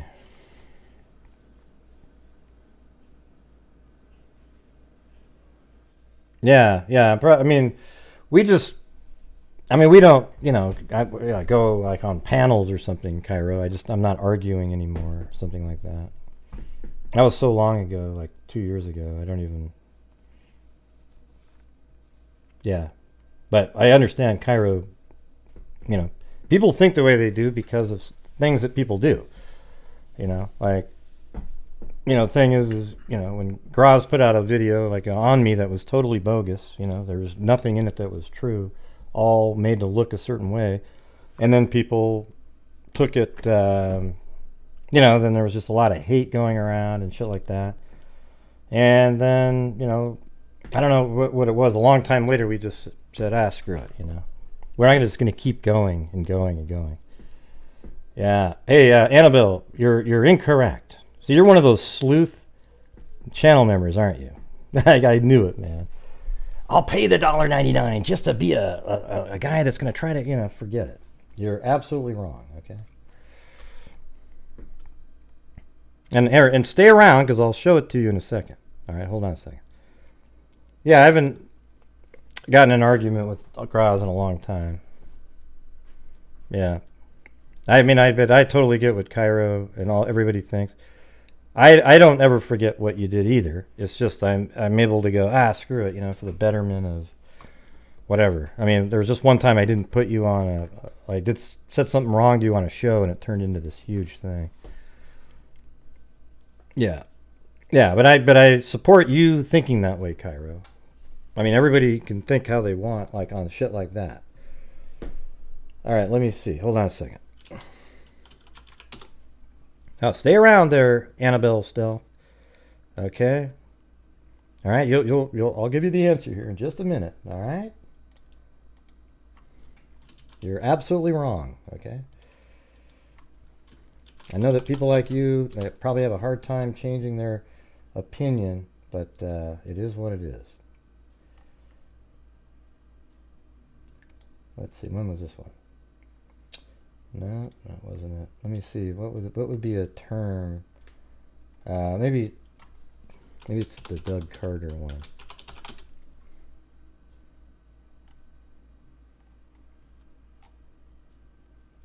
Hold on.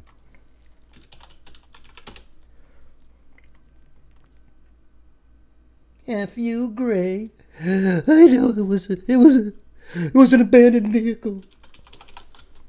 No, it wasn't. Sorry.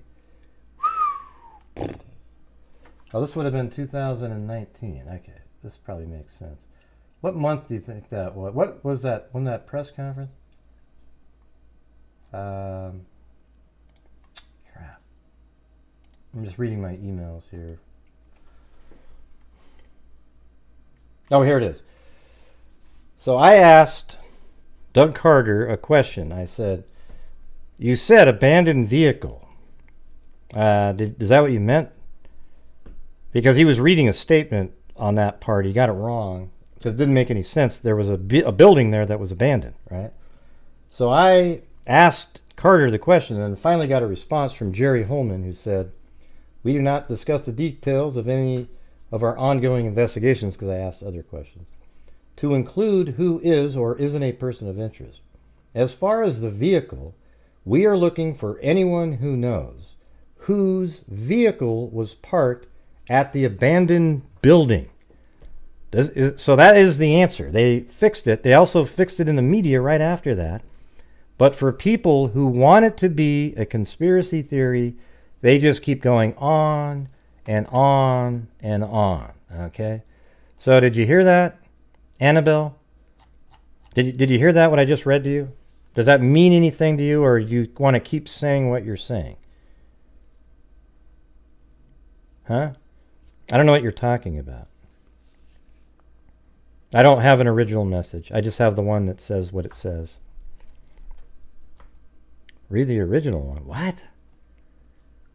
I don't have time. I don't have time.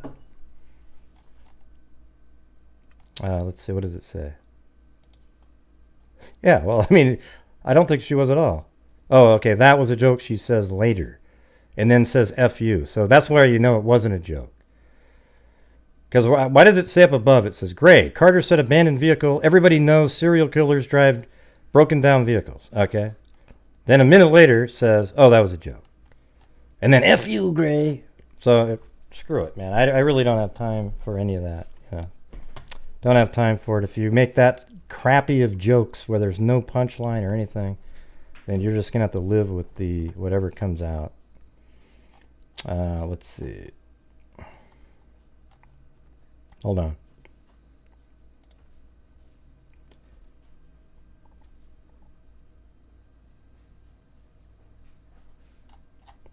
No. See, somebody said it's hypocritical for me to put James Renner's video on the screen because of the way he treated Maura Murray's family. What does that have to do with this at all? It's a freaking video. Okay? It's a freaking video of he's interviewing the parents. What does it have to do with the damn thing? See how crazy people are? I mean, it's just great. Don't you think it's hypocritical? Oh, so you're the same person. Might as well block Kyle as well. Great. Don't you think it's hypocritical to have James Renner on here with the way he's treated Maura Murray's family? He did worse to her family than Joe did to Libby's family. What does it have to do with anything? This is just an interview where we get to hear what Becky's saying. God, just losers. These people are absolutely crazy. Yeah. It's unreal. You know, so that's the same person. Because they did the fake Grant Hughes up there and then switched over to another account to get the comment in. Yeah. All right. Bye-bye, Kyle. Man, where are the mods? Everybody's just kind of, you guys aren't, I'm having to, like, do everything. Let's see. Got that one. Yeah. I think Maura Murray could have I think she might be in the woods out there somewhere still. Based on how some of these cases go, right? Somebody walks away and boom. Yeah, well, the punchline didn't make any sense, Annabelle, but I apologize if I got it wrong, all right? You know, your last portion wasn't funny enough, like the part about every serial killer uses people actually think what you typed. So at that point, you're just one of the trolls, right? Like, your punchline was a common phrase by the trolls out there. So anyways, I apologize for misreading that situation, but it is what it is. You know, I'm not going to lose any sleep over it or anything like that. Our Delphi night's just incredible. Element open. It always brings out just the absolute worst. It's just unbelievable. I mean, look at the fireman. We don't even know that guy was a fireman. What was he wearing that made it look like a fireman? Was his shirt a fireman shirt? And what if he was a fireman? What does it have to do with the Delphi case? All right, you guys, here we go. It's getting late on a Saturday. What do we got coming in next? Hello, 309. Hello, 309. Hello? 309. Hello. Hey, Grace. This account. It's this account. How's it going, this account? It's going well. I'm feeling better. I'm finally feeling better. Awesome. Yeah, it's so good. I love it. First day. So, anyways, that's not all that important, but I just wanted to call because there's so much yuckiness, and I just want to. I don't know if the family listens or not, but I just want them to feel encouraged. They have a lot of support from many people, more than the, people who are suspicious or malicious, and just attacking them. And I hope that they're able to cope with that. I'm not really sure how they can, but I really do hope that stops for them soon. That's just getting worse. See, what's happening here is people are seeing, wow, look how interested people are in this crazy ass conspiracy nut job wacko crap that these people put out. And so what happens is they go, ooh, I can make videos too. And then there's like this whole group of people making the same types of videos. And man, here's what I hope. I hope to God they get sued later. And if they don't get sued, I hope that everybody punishes them by unsubscribing as soon as this case is solved. Because everything that they're putting out is completely bullshit right now, okay? Yeah, I agree. And I'm just going to say this, I think that there probably are a portion of those people that are following that maybe are not mentally stable. And so they have a tendency to fall into conspiracy theories. And then I wouldn't be surprised if there were multiple fake accounts that they were using to comment, like, oh, great job, I love this stuff. But then also, let's say you fell into the trap and you're like, oh, this is interesting. And you kind of see something and you're like, okay, I agree with that. I find that crazy, but okay, let's say you do. There's so much stuff in there, like the coughing. What does that even mean? You would think after a period of time that people would realize that the folks that want to put this kind of thing out they're nutty. And when it's solved, wait, hold on. This is funny. There's a guy named Jizz, a name that's just really stupid. And Dan Carson, why does seeing the name Jizz Whiz make me nervous? Well, probably for good reason, Dan. The guy's probably has a very good chance of being a troll at this point. Yeah, good observation, Dan. Dan gets a medal for incredible observation. Go, Dan, go! There we go. All right. Yeah, so I really do I think we are getting close to an arrest. I really do. It's so many, if you want to be skeptical, and I know there's no information coming from the investigators or a press release or anything like that, but there are some court documents and there is some information out there that kind of leads us to believe that this search is related. And my hope is that if there is some type of a deal with someone being worked out, where they maybe made a confession about what they know, and they're searching that river for a very important piece of evidence. If they come up empty-handed, we are talking 5 years later, almost 6, that could happen. But I really, really hope that there is another avenue, and I think that there might be, in order to move forward. Yeah. But they're really trying to get this rock solid. I just think they're going for the best thing first, and then they're gonna like that's what Lillian was talking about. Just go to the next thing down the list. Like, okay, well, what else you got? Okay, here we can do that. But he's going to have to. He's only going to get the deal if he produces something. It's weird though, because he doesn't seem like every time he's talking to all these other people using his little whatever the hell that account is or something. He doesn't seem. It doesn't seem like he's I don't know. It's just weird. Everything gets kind of confusing about his behavior. You think he'd be just locked up, like right now, just completely shutting the hell up, and working the deal and just shut the hell up. But apparently he's chatting with people and like sexting and weird shit. I don't know. Yeah, I guess it depends on your personality type, and we learned a little bit about that in some of those. I want to say affidavit, but that's not right. Some of those information that came out was pretty deprived. So I guess maybe keeping your mouth shut about a deal, that would be one thing. But I mean, and of course this is all alleged, but I just hope that they still have, because, okay, let's say that they were bringing a prisoner out to show them to a specific area. They're not just going to do that willy-nilly. They are going to have to be believing that something here is correct. And then, because otherwise it's just like a field trip. And they're not going to fall for that. But on the defense side, too, if you have a client that is confessing and let's say that the person is confessing on someone else, well, when you get that,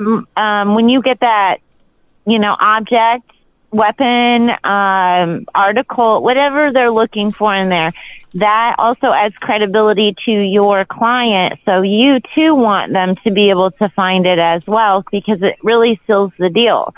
So I don't know. I noticed in some of the other cases there in Indiana, and I don't follow much, but I did notice that there was a case that they had a lot of information about it, and they really did know who it was. And it seemed like they could have probably brought the person in sooner, but they didn't. They waited until they had that rock solid piece of evidence. When they had that, then the arrest was made, and then it moved forward really quickly. Yeah. So I'm wondering if they're just trying to build that case that way. And I really feel like today could be the day. And as harsh as these people are being on the family, we're not on day 5. We're not on week 5, This is 5 years later. They've been on the map for investigators all this time. I'm pretty sure they would know if the family was involved, and that's not who they're looking at. Yep. All right. So, well, that's where we're at. I guess I'm going to keep playing some more of these videos, but yeah, please do. I love it. in. Great show tonight.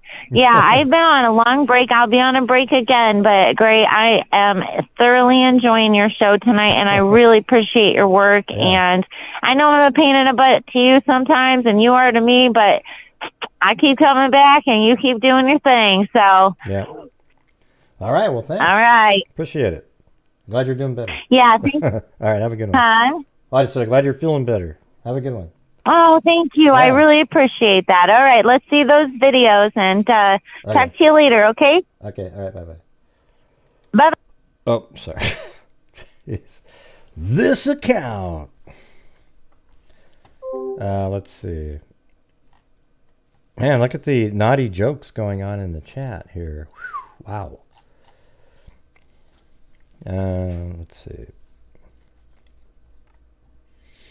Yeah, well, the deal with Graz is like me and Graz, obviously you guys remember the time, he did some really, some things that just weren't, it was crazy, right? But the thing is, me and him, I don't know when it was, like a year ago or something, we just said, let's just screw it, and just do whatever we're just going to do our thing.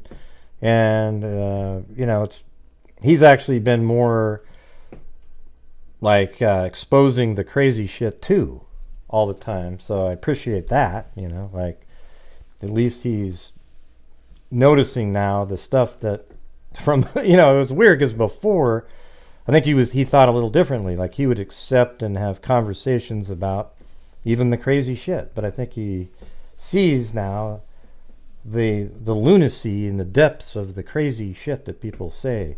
So, Got to give him credit for that. What do the dollar figures mean on the screen? Where? I don't see any. Where are the dollar figures? What screen are you looking at?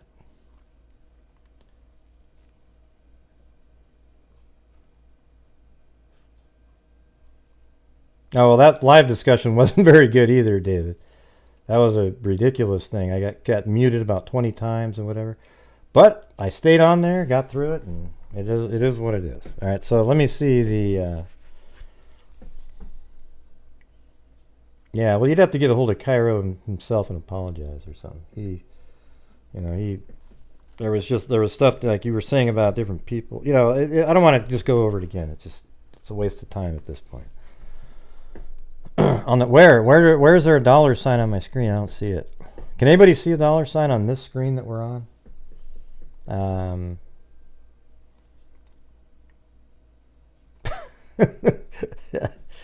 Right, Dennis. That's exactly right.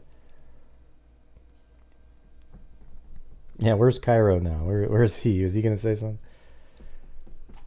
I'll have to call him up later, I guess. Where is there a pin? Oh, wow, way down there. Oh, it was just a super chat somebody sent in. Why does it matter? No, just that little tiny super chat with $1 on it? Who gives a crap? Yeah, somebody sent where's your dumb comment? Let's see. On the broadcast. So there you go, Brody. Look at that. You're on the screen, buddy. Good job, Brody. And now Paulette's going to be on the screen. I don't see any pin donation. Must be on rewind. Yeah, something like that, right? And then Element Open. Oh, my God. Look at all those dollar signs. Crazy. No, that's not true. That person. Oh, that's funny. Well, his was pretty bad. Like he made a whole huge long interview, So, yeah. But we like I said, it was like an hour long of totally bogus information that it sucked. But now it doesn't really. Who cares, man? People do that shit all the time. That's all Slow Joe does. Are videos that are completely fake. Right? Just completely bogus information. And so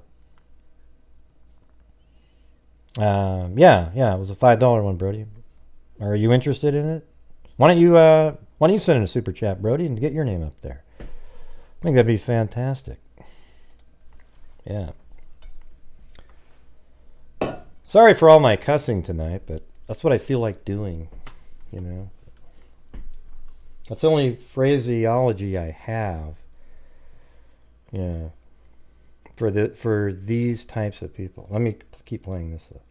Since she wasn't there, I left a message for her, and they said today she was at work, so I started like that to where phrasing she better. works. And on the way there, she did call me, and I said, I told her what was going on, and that we were supposed to meet at the police station. And this actually answers one of the other questions, right, about Anna. House, and she wasn't there. So here we go. Look at. We're in there, and I said, it's going to be dark pretty soon. It's going to be dark. We need to call the police.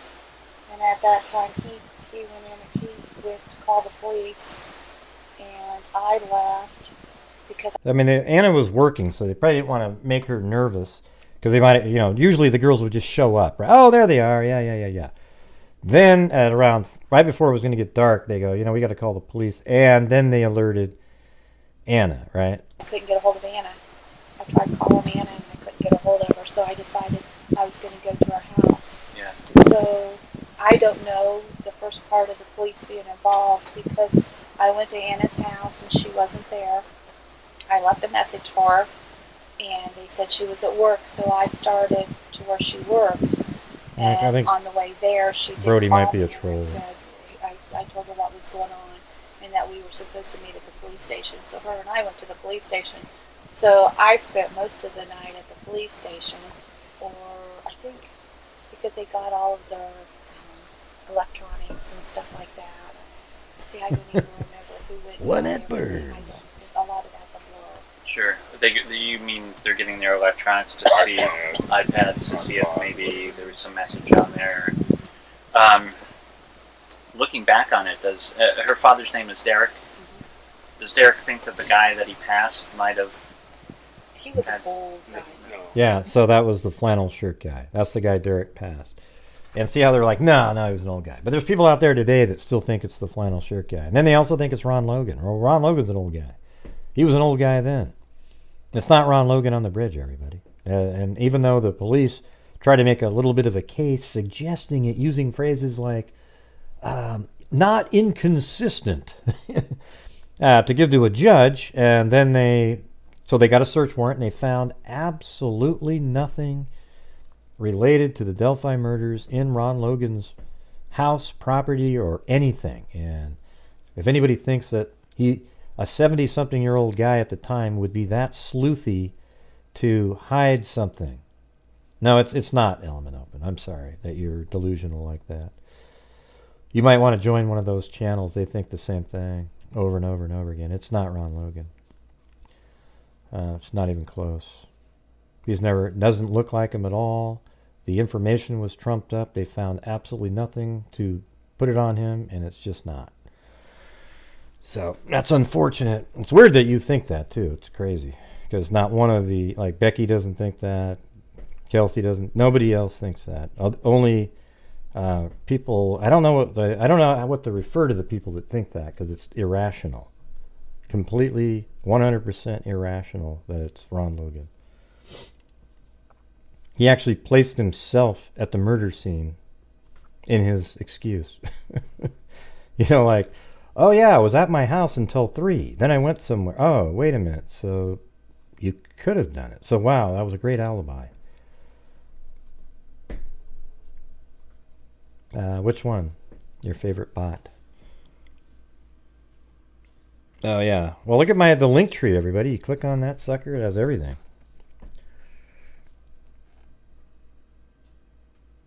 Oh, okay. Well, you know what you should say? Put like quotes around it. Element Open. Man, your guys' jokes just aren't, dry. Let me just tell you this. Dry humor rarely works in text form. I mean, that's the truth. I gotta play this because it's just, all right, here we go.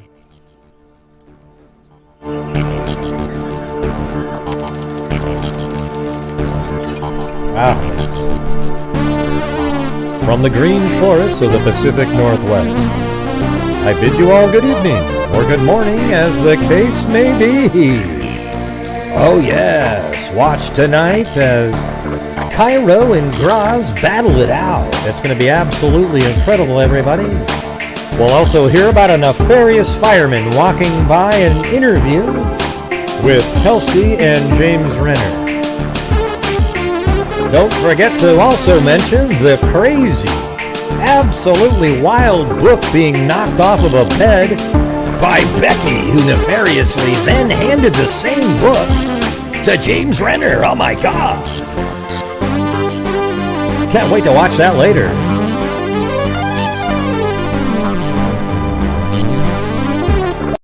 Oh, wow, I got a little audio drops again.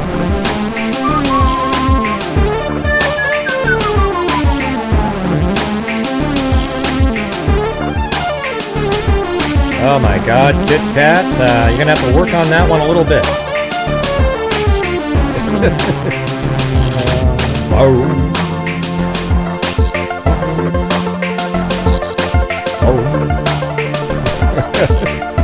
Kit Kat's joke was, what kind of shoes does a frog wear? Ha ha! Open-toed.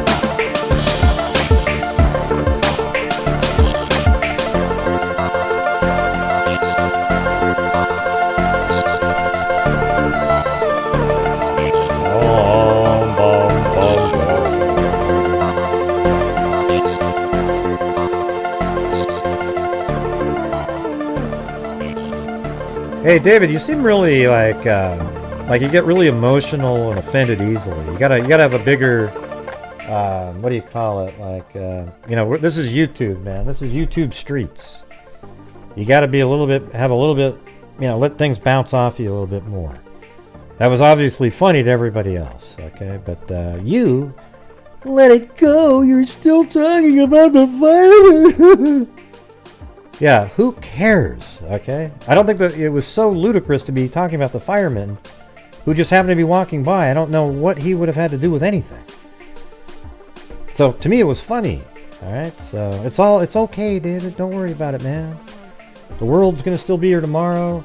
Well, we're doing a new show. You probably won't be interested because it won't be about Delphi, all right?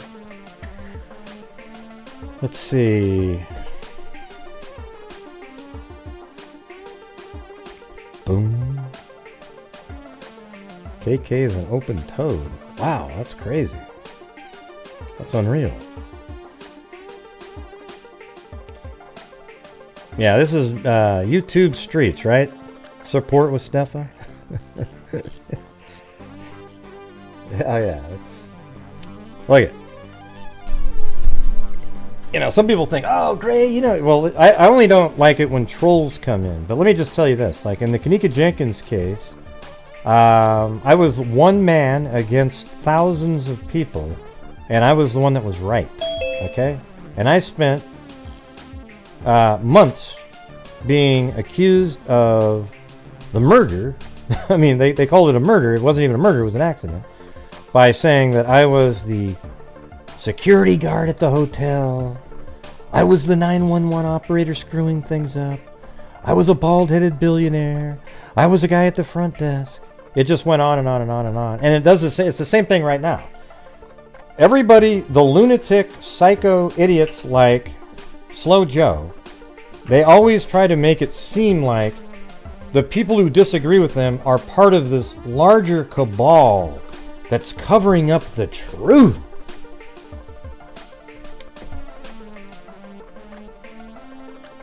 Well, I want to use it as a filler, David, because it's funny to me. Right? I might even bring it up on another show. You know, I might say, oh yeah, like the fireman walking behind the... It's funny now. Okay, so... Yeah, it's no big deal, though. You know, it'll be part of the show lore. But everyone will associate it with you if you keep... But I'll never mention your name in relation to it. Alright?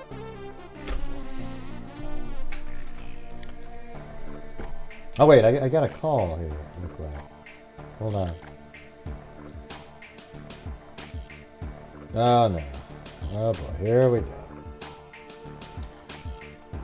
Alright, who's on? Who's here? 707. Here we go. Hello, 707. Must be. We know it is. Hello, 707. It must be Susanna Nitgula Padre. You gotta unmute yourself. What is it, star 6? Can you hear me? Well, I can tell, David, because you were angry. You got pissed off. Let's see. Yeah, I can hear you. What's going on? Oh, what's going on is I've got two things, and I've got them written down. The first one is about Tony Klein. I'm of the opinion that he still is gathering and child pornography. He's not doing it on the way that his son did. I don't think he's catfishing anybody. But I think he's still... I don't think he's given up his addiction. Well, here's the thing is, but we can't say... Here's the truth. We don't know for a fact that he has been collecting... Well, I mean, you could say that about Kagan. If Kagan was out, you could say, oh, there's no way he quit doing that because he's done that. But with Tony, we can't specifically say that he's ever even looked at child pornography. We can't prove that. We don't have that information yet, right? I mean, it sounds like it's pretty... I mean, he's another person that had access to the phones, and law enforcement believes he did contact and communicate with girls and so forth, but there's no proof of it yet, right? Yeah, the only proof one might consider, and it's not really good proof, is that there were two devices going at the same time to the same place. So you would think that it wouldn't be Keegan having two devices connected to the Wi-Fi in their house. It would be Keegan and someone else. And I think the someone else is Tony Klein. Yeah, I think so. Yeah, I mean, I guess that's by inference more than just by, like you say, by evidence. I think it's just inference. Okay, that was number one.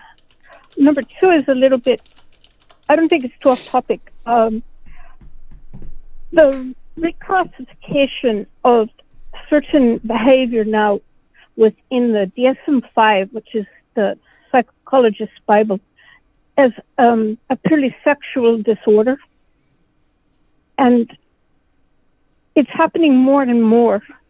When I was at university, there were really two camps fighting with each other how to specify that and how to specify even a treatment, because there's a lot of articles out there saying, well, you can't treat a pedophile and make them safe around children.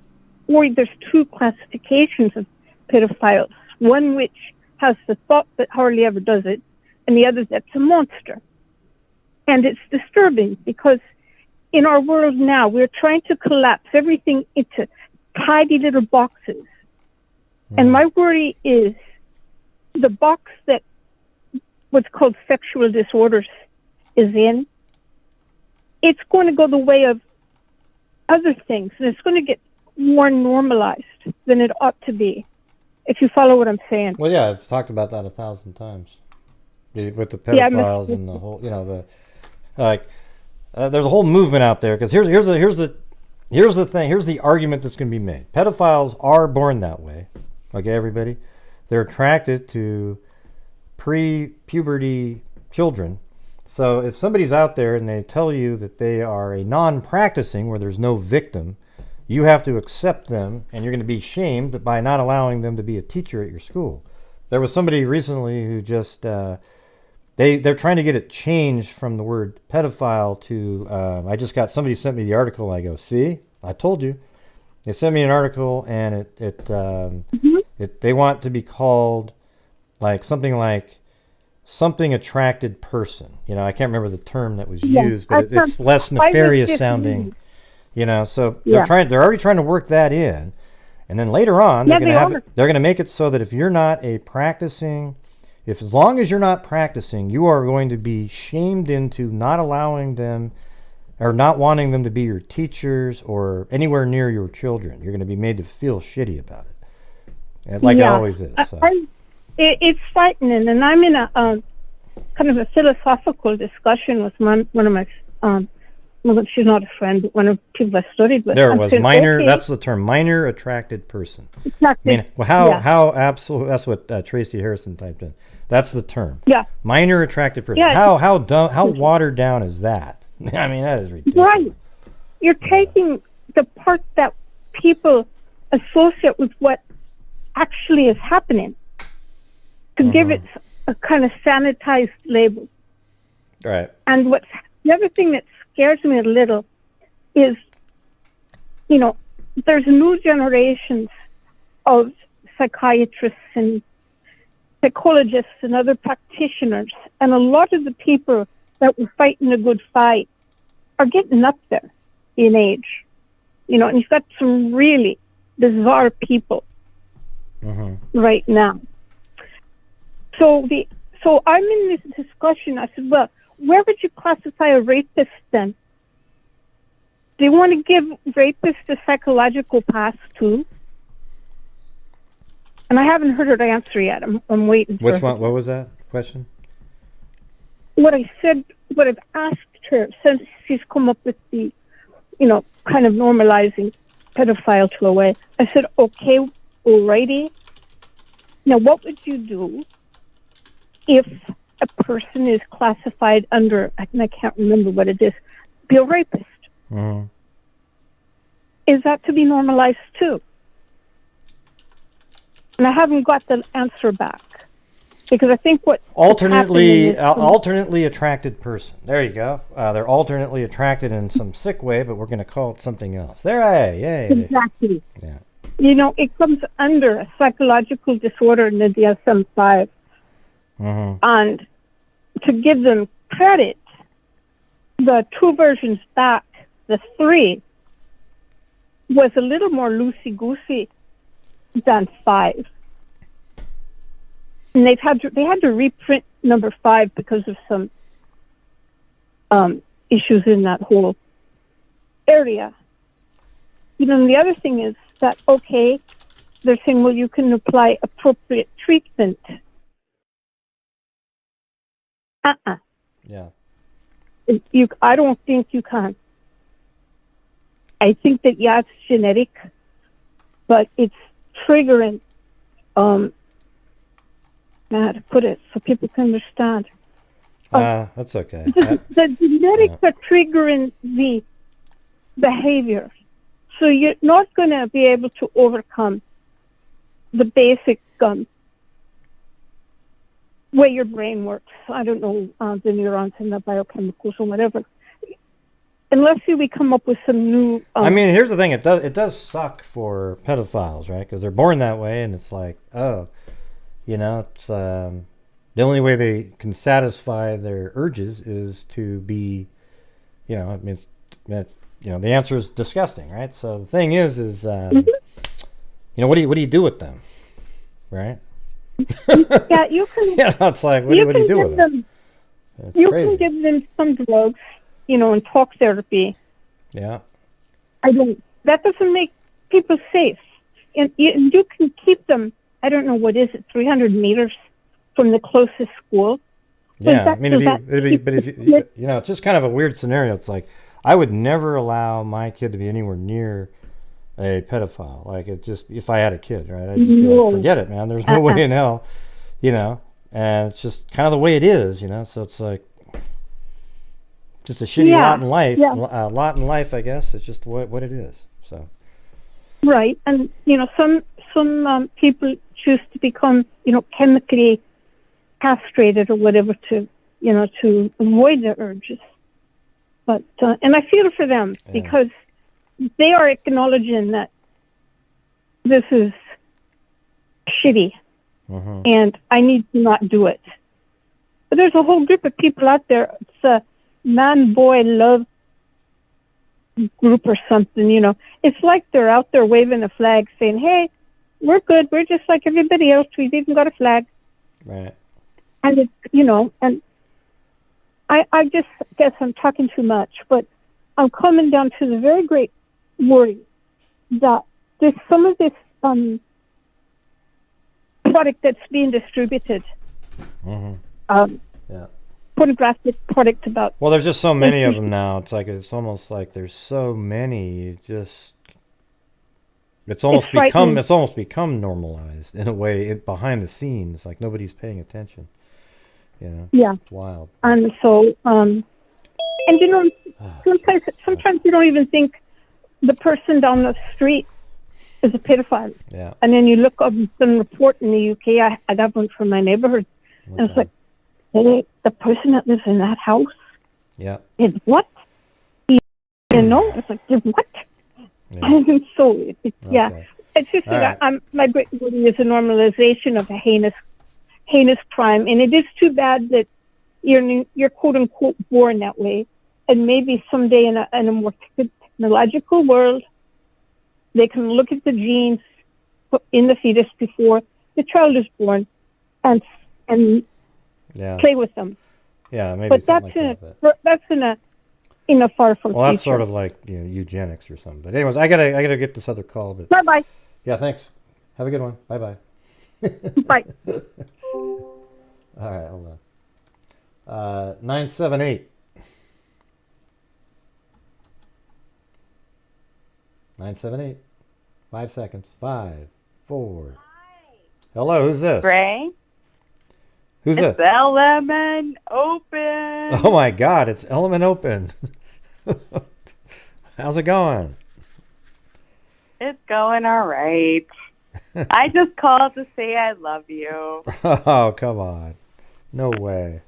And all the freaks, All the freaks. Okay, you hear that, everybody? Yeah. So whenever she goes nuts on us again, just realize that she really cares, okay? No, I do. Yeah. I do get pissed off occasionally, but that's me. Anyway, I just had to break up that call, and I feel very happy that I did, and love you guys. Why you had to break it up? By the way, Yeah. there's 2 other people waiting, I think. Oh yeah, I guess not really, but yeah. No, Well, they're not there. not anymore. It says 2 other people are waiting. There might have been, but not anymore. I don't see anybody. I don't see anybody here. I was just No, it didn't. It didn't, I was Susanna. just kicking it up a notch here. Yeah. All right. Well, All right. What else you got? Well, thanks for calling in and being nice. But I like the new name, Element Open, because I say it anyways, right? Like I'd go, LM, as in Element Open. So now I just say Element Open. I don't know. Yeah. It's good. It's good. Thank you. Love you guys. All right. See you. Have a good one.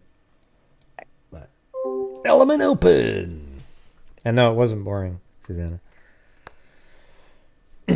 Yeah, it's one of those uncomfortable topics, you talk about because what Susanna was talking about, because it's I've talked about it multiple times on here. It's just sort of a it's one of those things. See, that the argument is, so it's like the other arguments that have been made, right? Everybody in society now accepts, gay people, gay and lesbian and everything like that. It's just totally normal, right? But at one point, it was treated almost as bad as a pedophile, right? Like you would say that there was one point where they were just treated like monsters. I mean, they had to hide and all this stuff. I mean, it was crazy, right? So it used to be like that, and they too are born attracted to the opposite, their own sex, right? So that's something that's not like technically like, oh, that's what like you can't reproduce doing it that way. But now it's totally accepted. So what we hope though is that people don't get to the point in pedophiles, and there's all these other things that are being accepted now that just seem a little much, like it's just all these like 47 letters now on the acronym.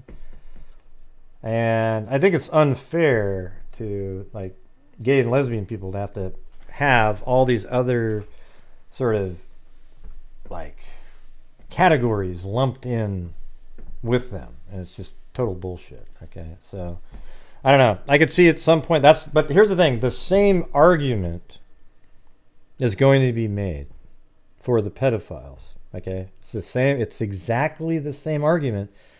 The only difference is that there's no victim with same-sex relationships, but there's a victim with a pedophile, right? So the only thing that you have to remove from it is that they're practicing, like they actually go out and.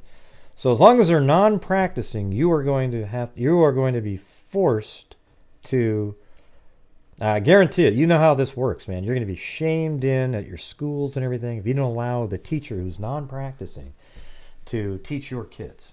You know how it goes. It just is the way it is, and it's really sick. So, all right. Anyways, I think that's going to do it for me tonight, you guys. Hey, thanks. Love and living. How are you doing? Haven't seen you in a while.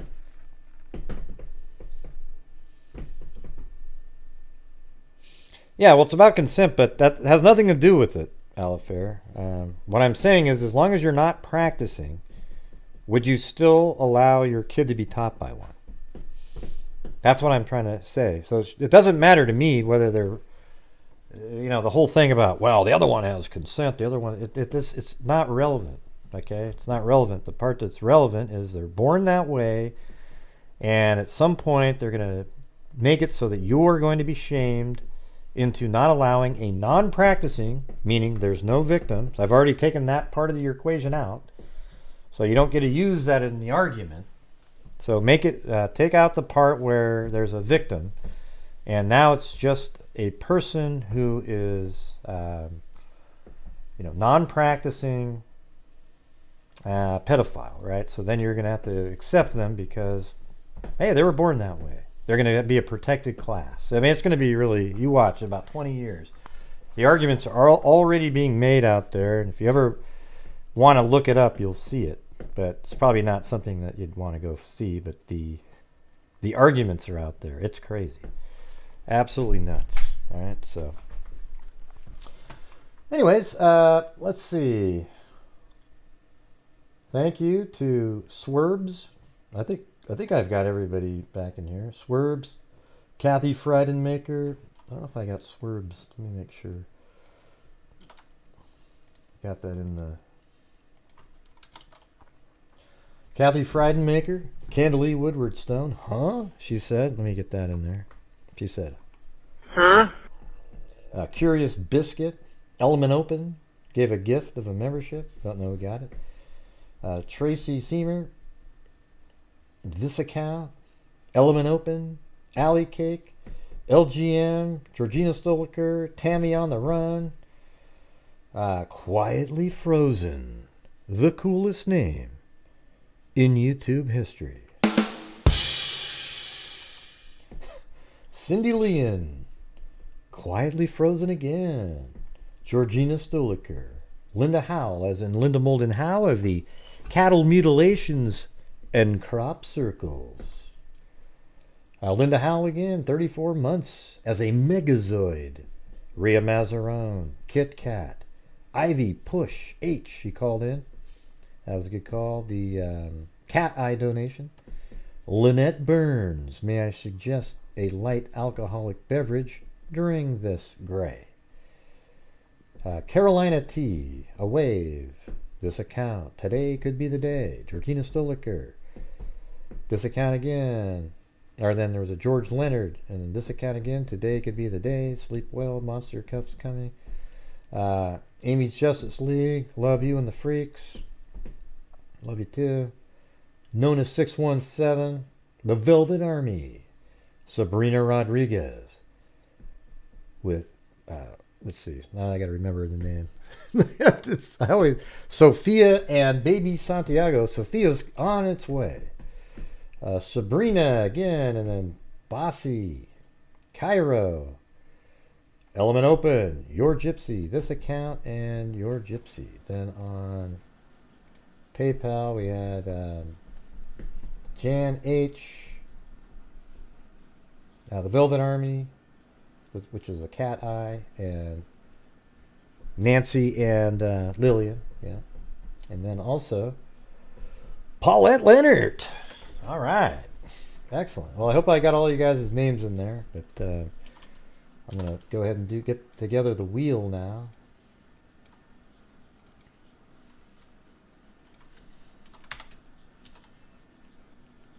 All right, so here we go.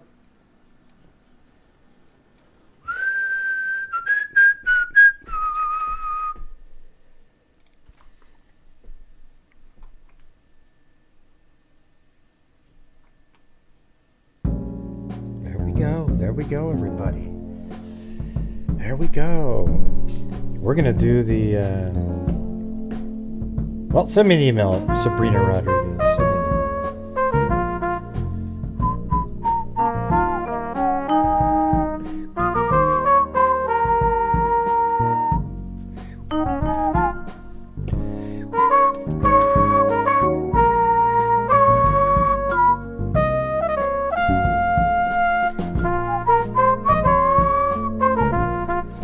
Yeah, that's true, Alfair. It's cool that they can be themselves, but I hate all the acronyms out there. I think it's ludicrous. Just be yourself. Everybody will be okay.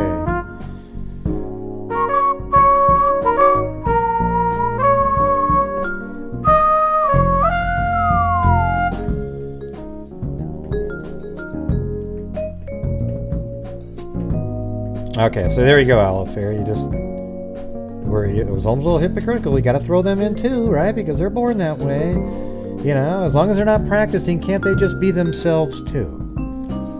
Okay, Alfair, look into that. All right, so this is going to be for the This is going to be for the freak heart mug with a sketch, okay? Alright. And we'll do one notebook after that. So here we go. Oh my god, here we go, everybody! I know, Sarita, it is. That's what I'm saying. Oh, she's going to want me to spin it again. The Velvet Army won that one.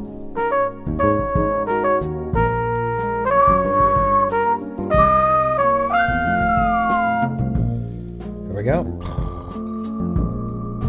Yeah, it's going to be on there. Rainbows, Just because it's not on there now, but before there wasn't a Q and an I and an A, right? Rainbow, remember it was just LBTQ community? Now there's a Q and an I and an A and a Z and a R and a P and a 9, you know. Well, there isn't a P yet. So Ivy Push, you won the Freak Heart mug with a sketch on it. Ivy Push. You still there? You're the winner. Alright, this one here is for the notebook. Alright.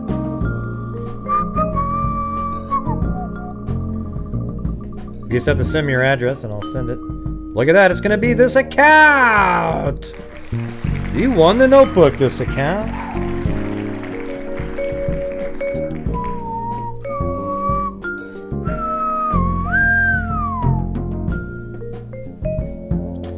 Yeah, but that's not a good answer, Alifair M. That's not a logical answer that Rainbow Zen gave you. Okay?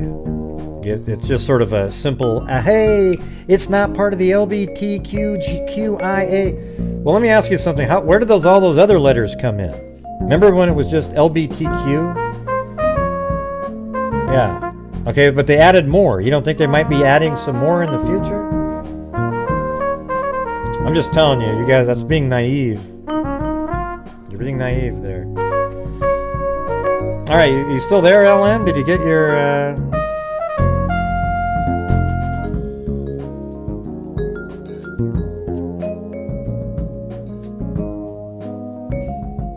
You just did what? What'd you get, Lillian? I just did what? Oh, you added it in? Oh, there you go. Lillian put it up there.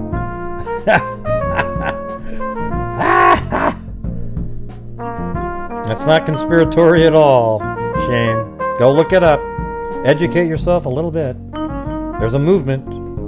As long as they're not practicing, you've got to accept them in the way they are.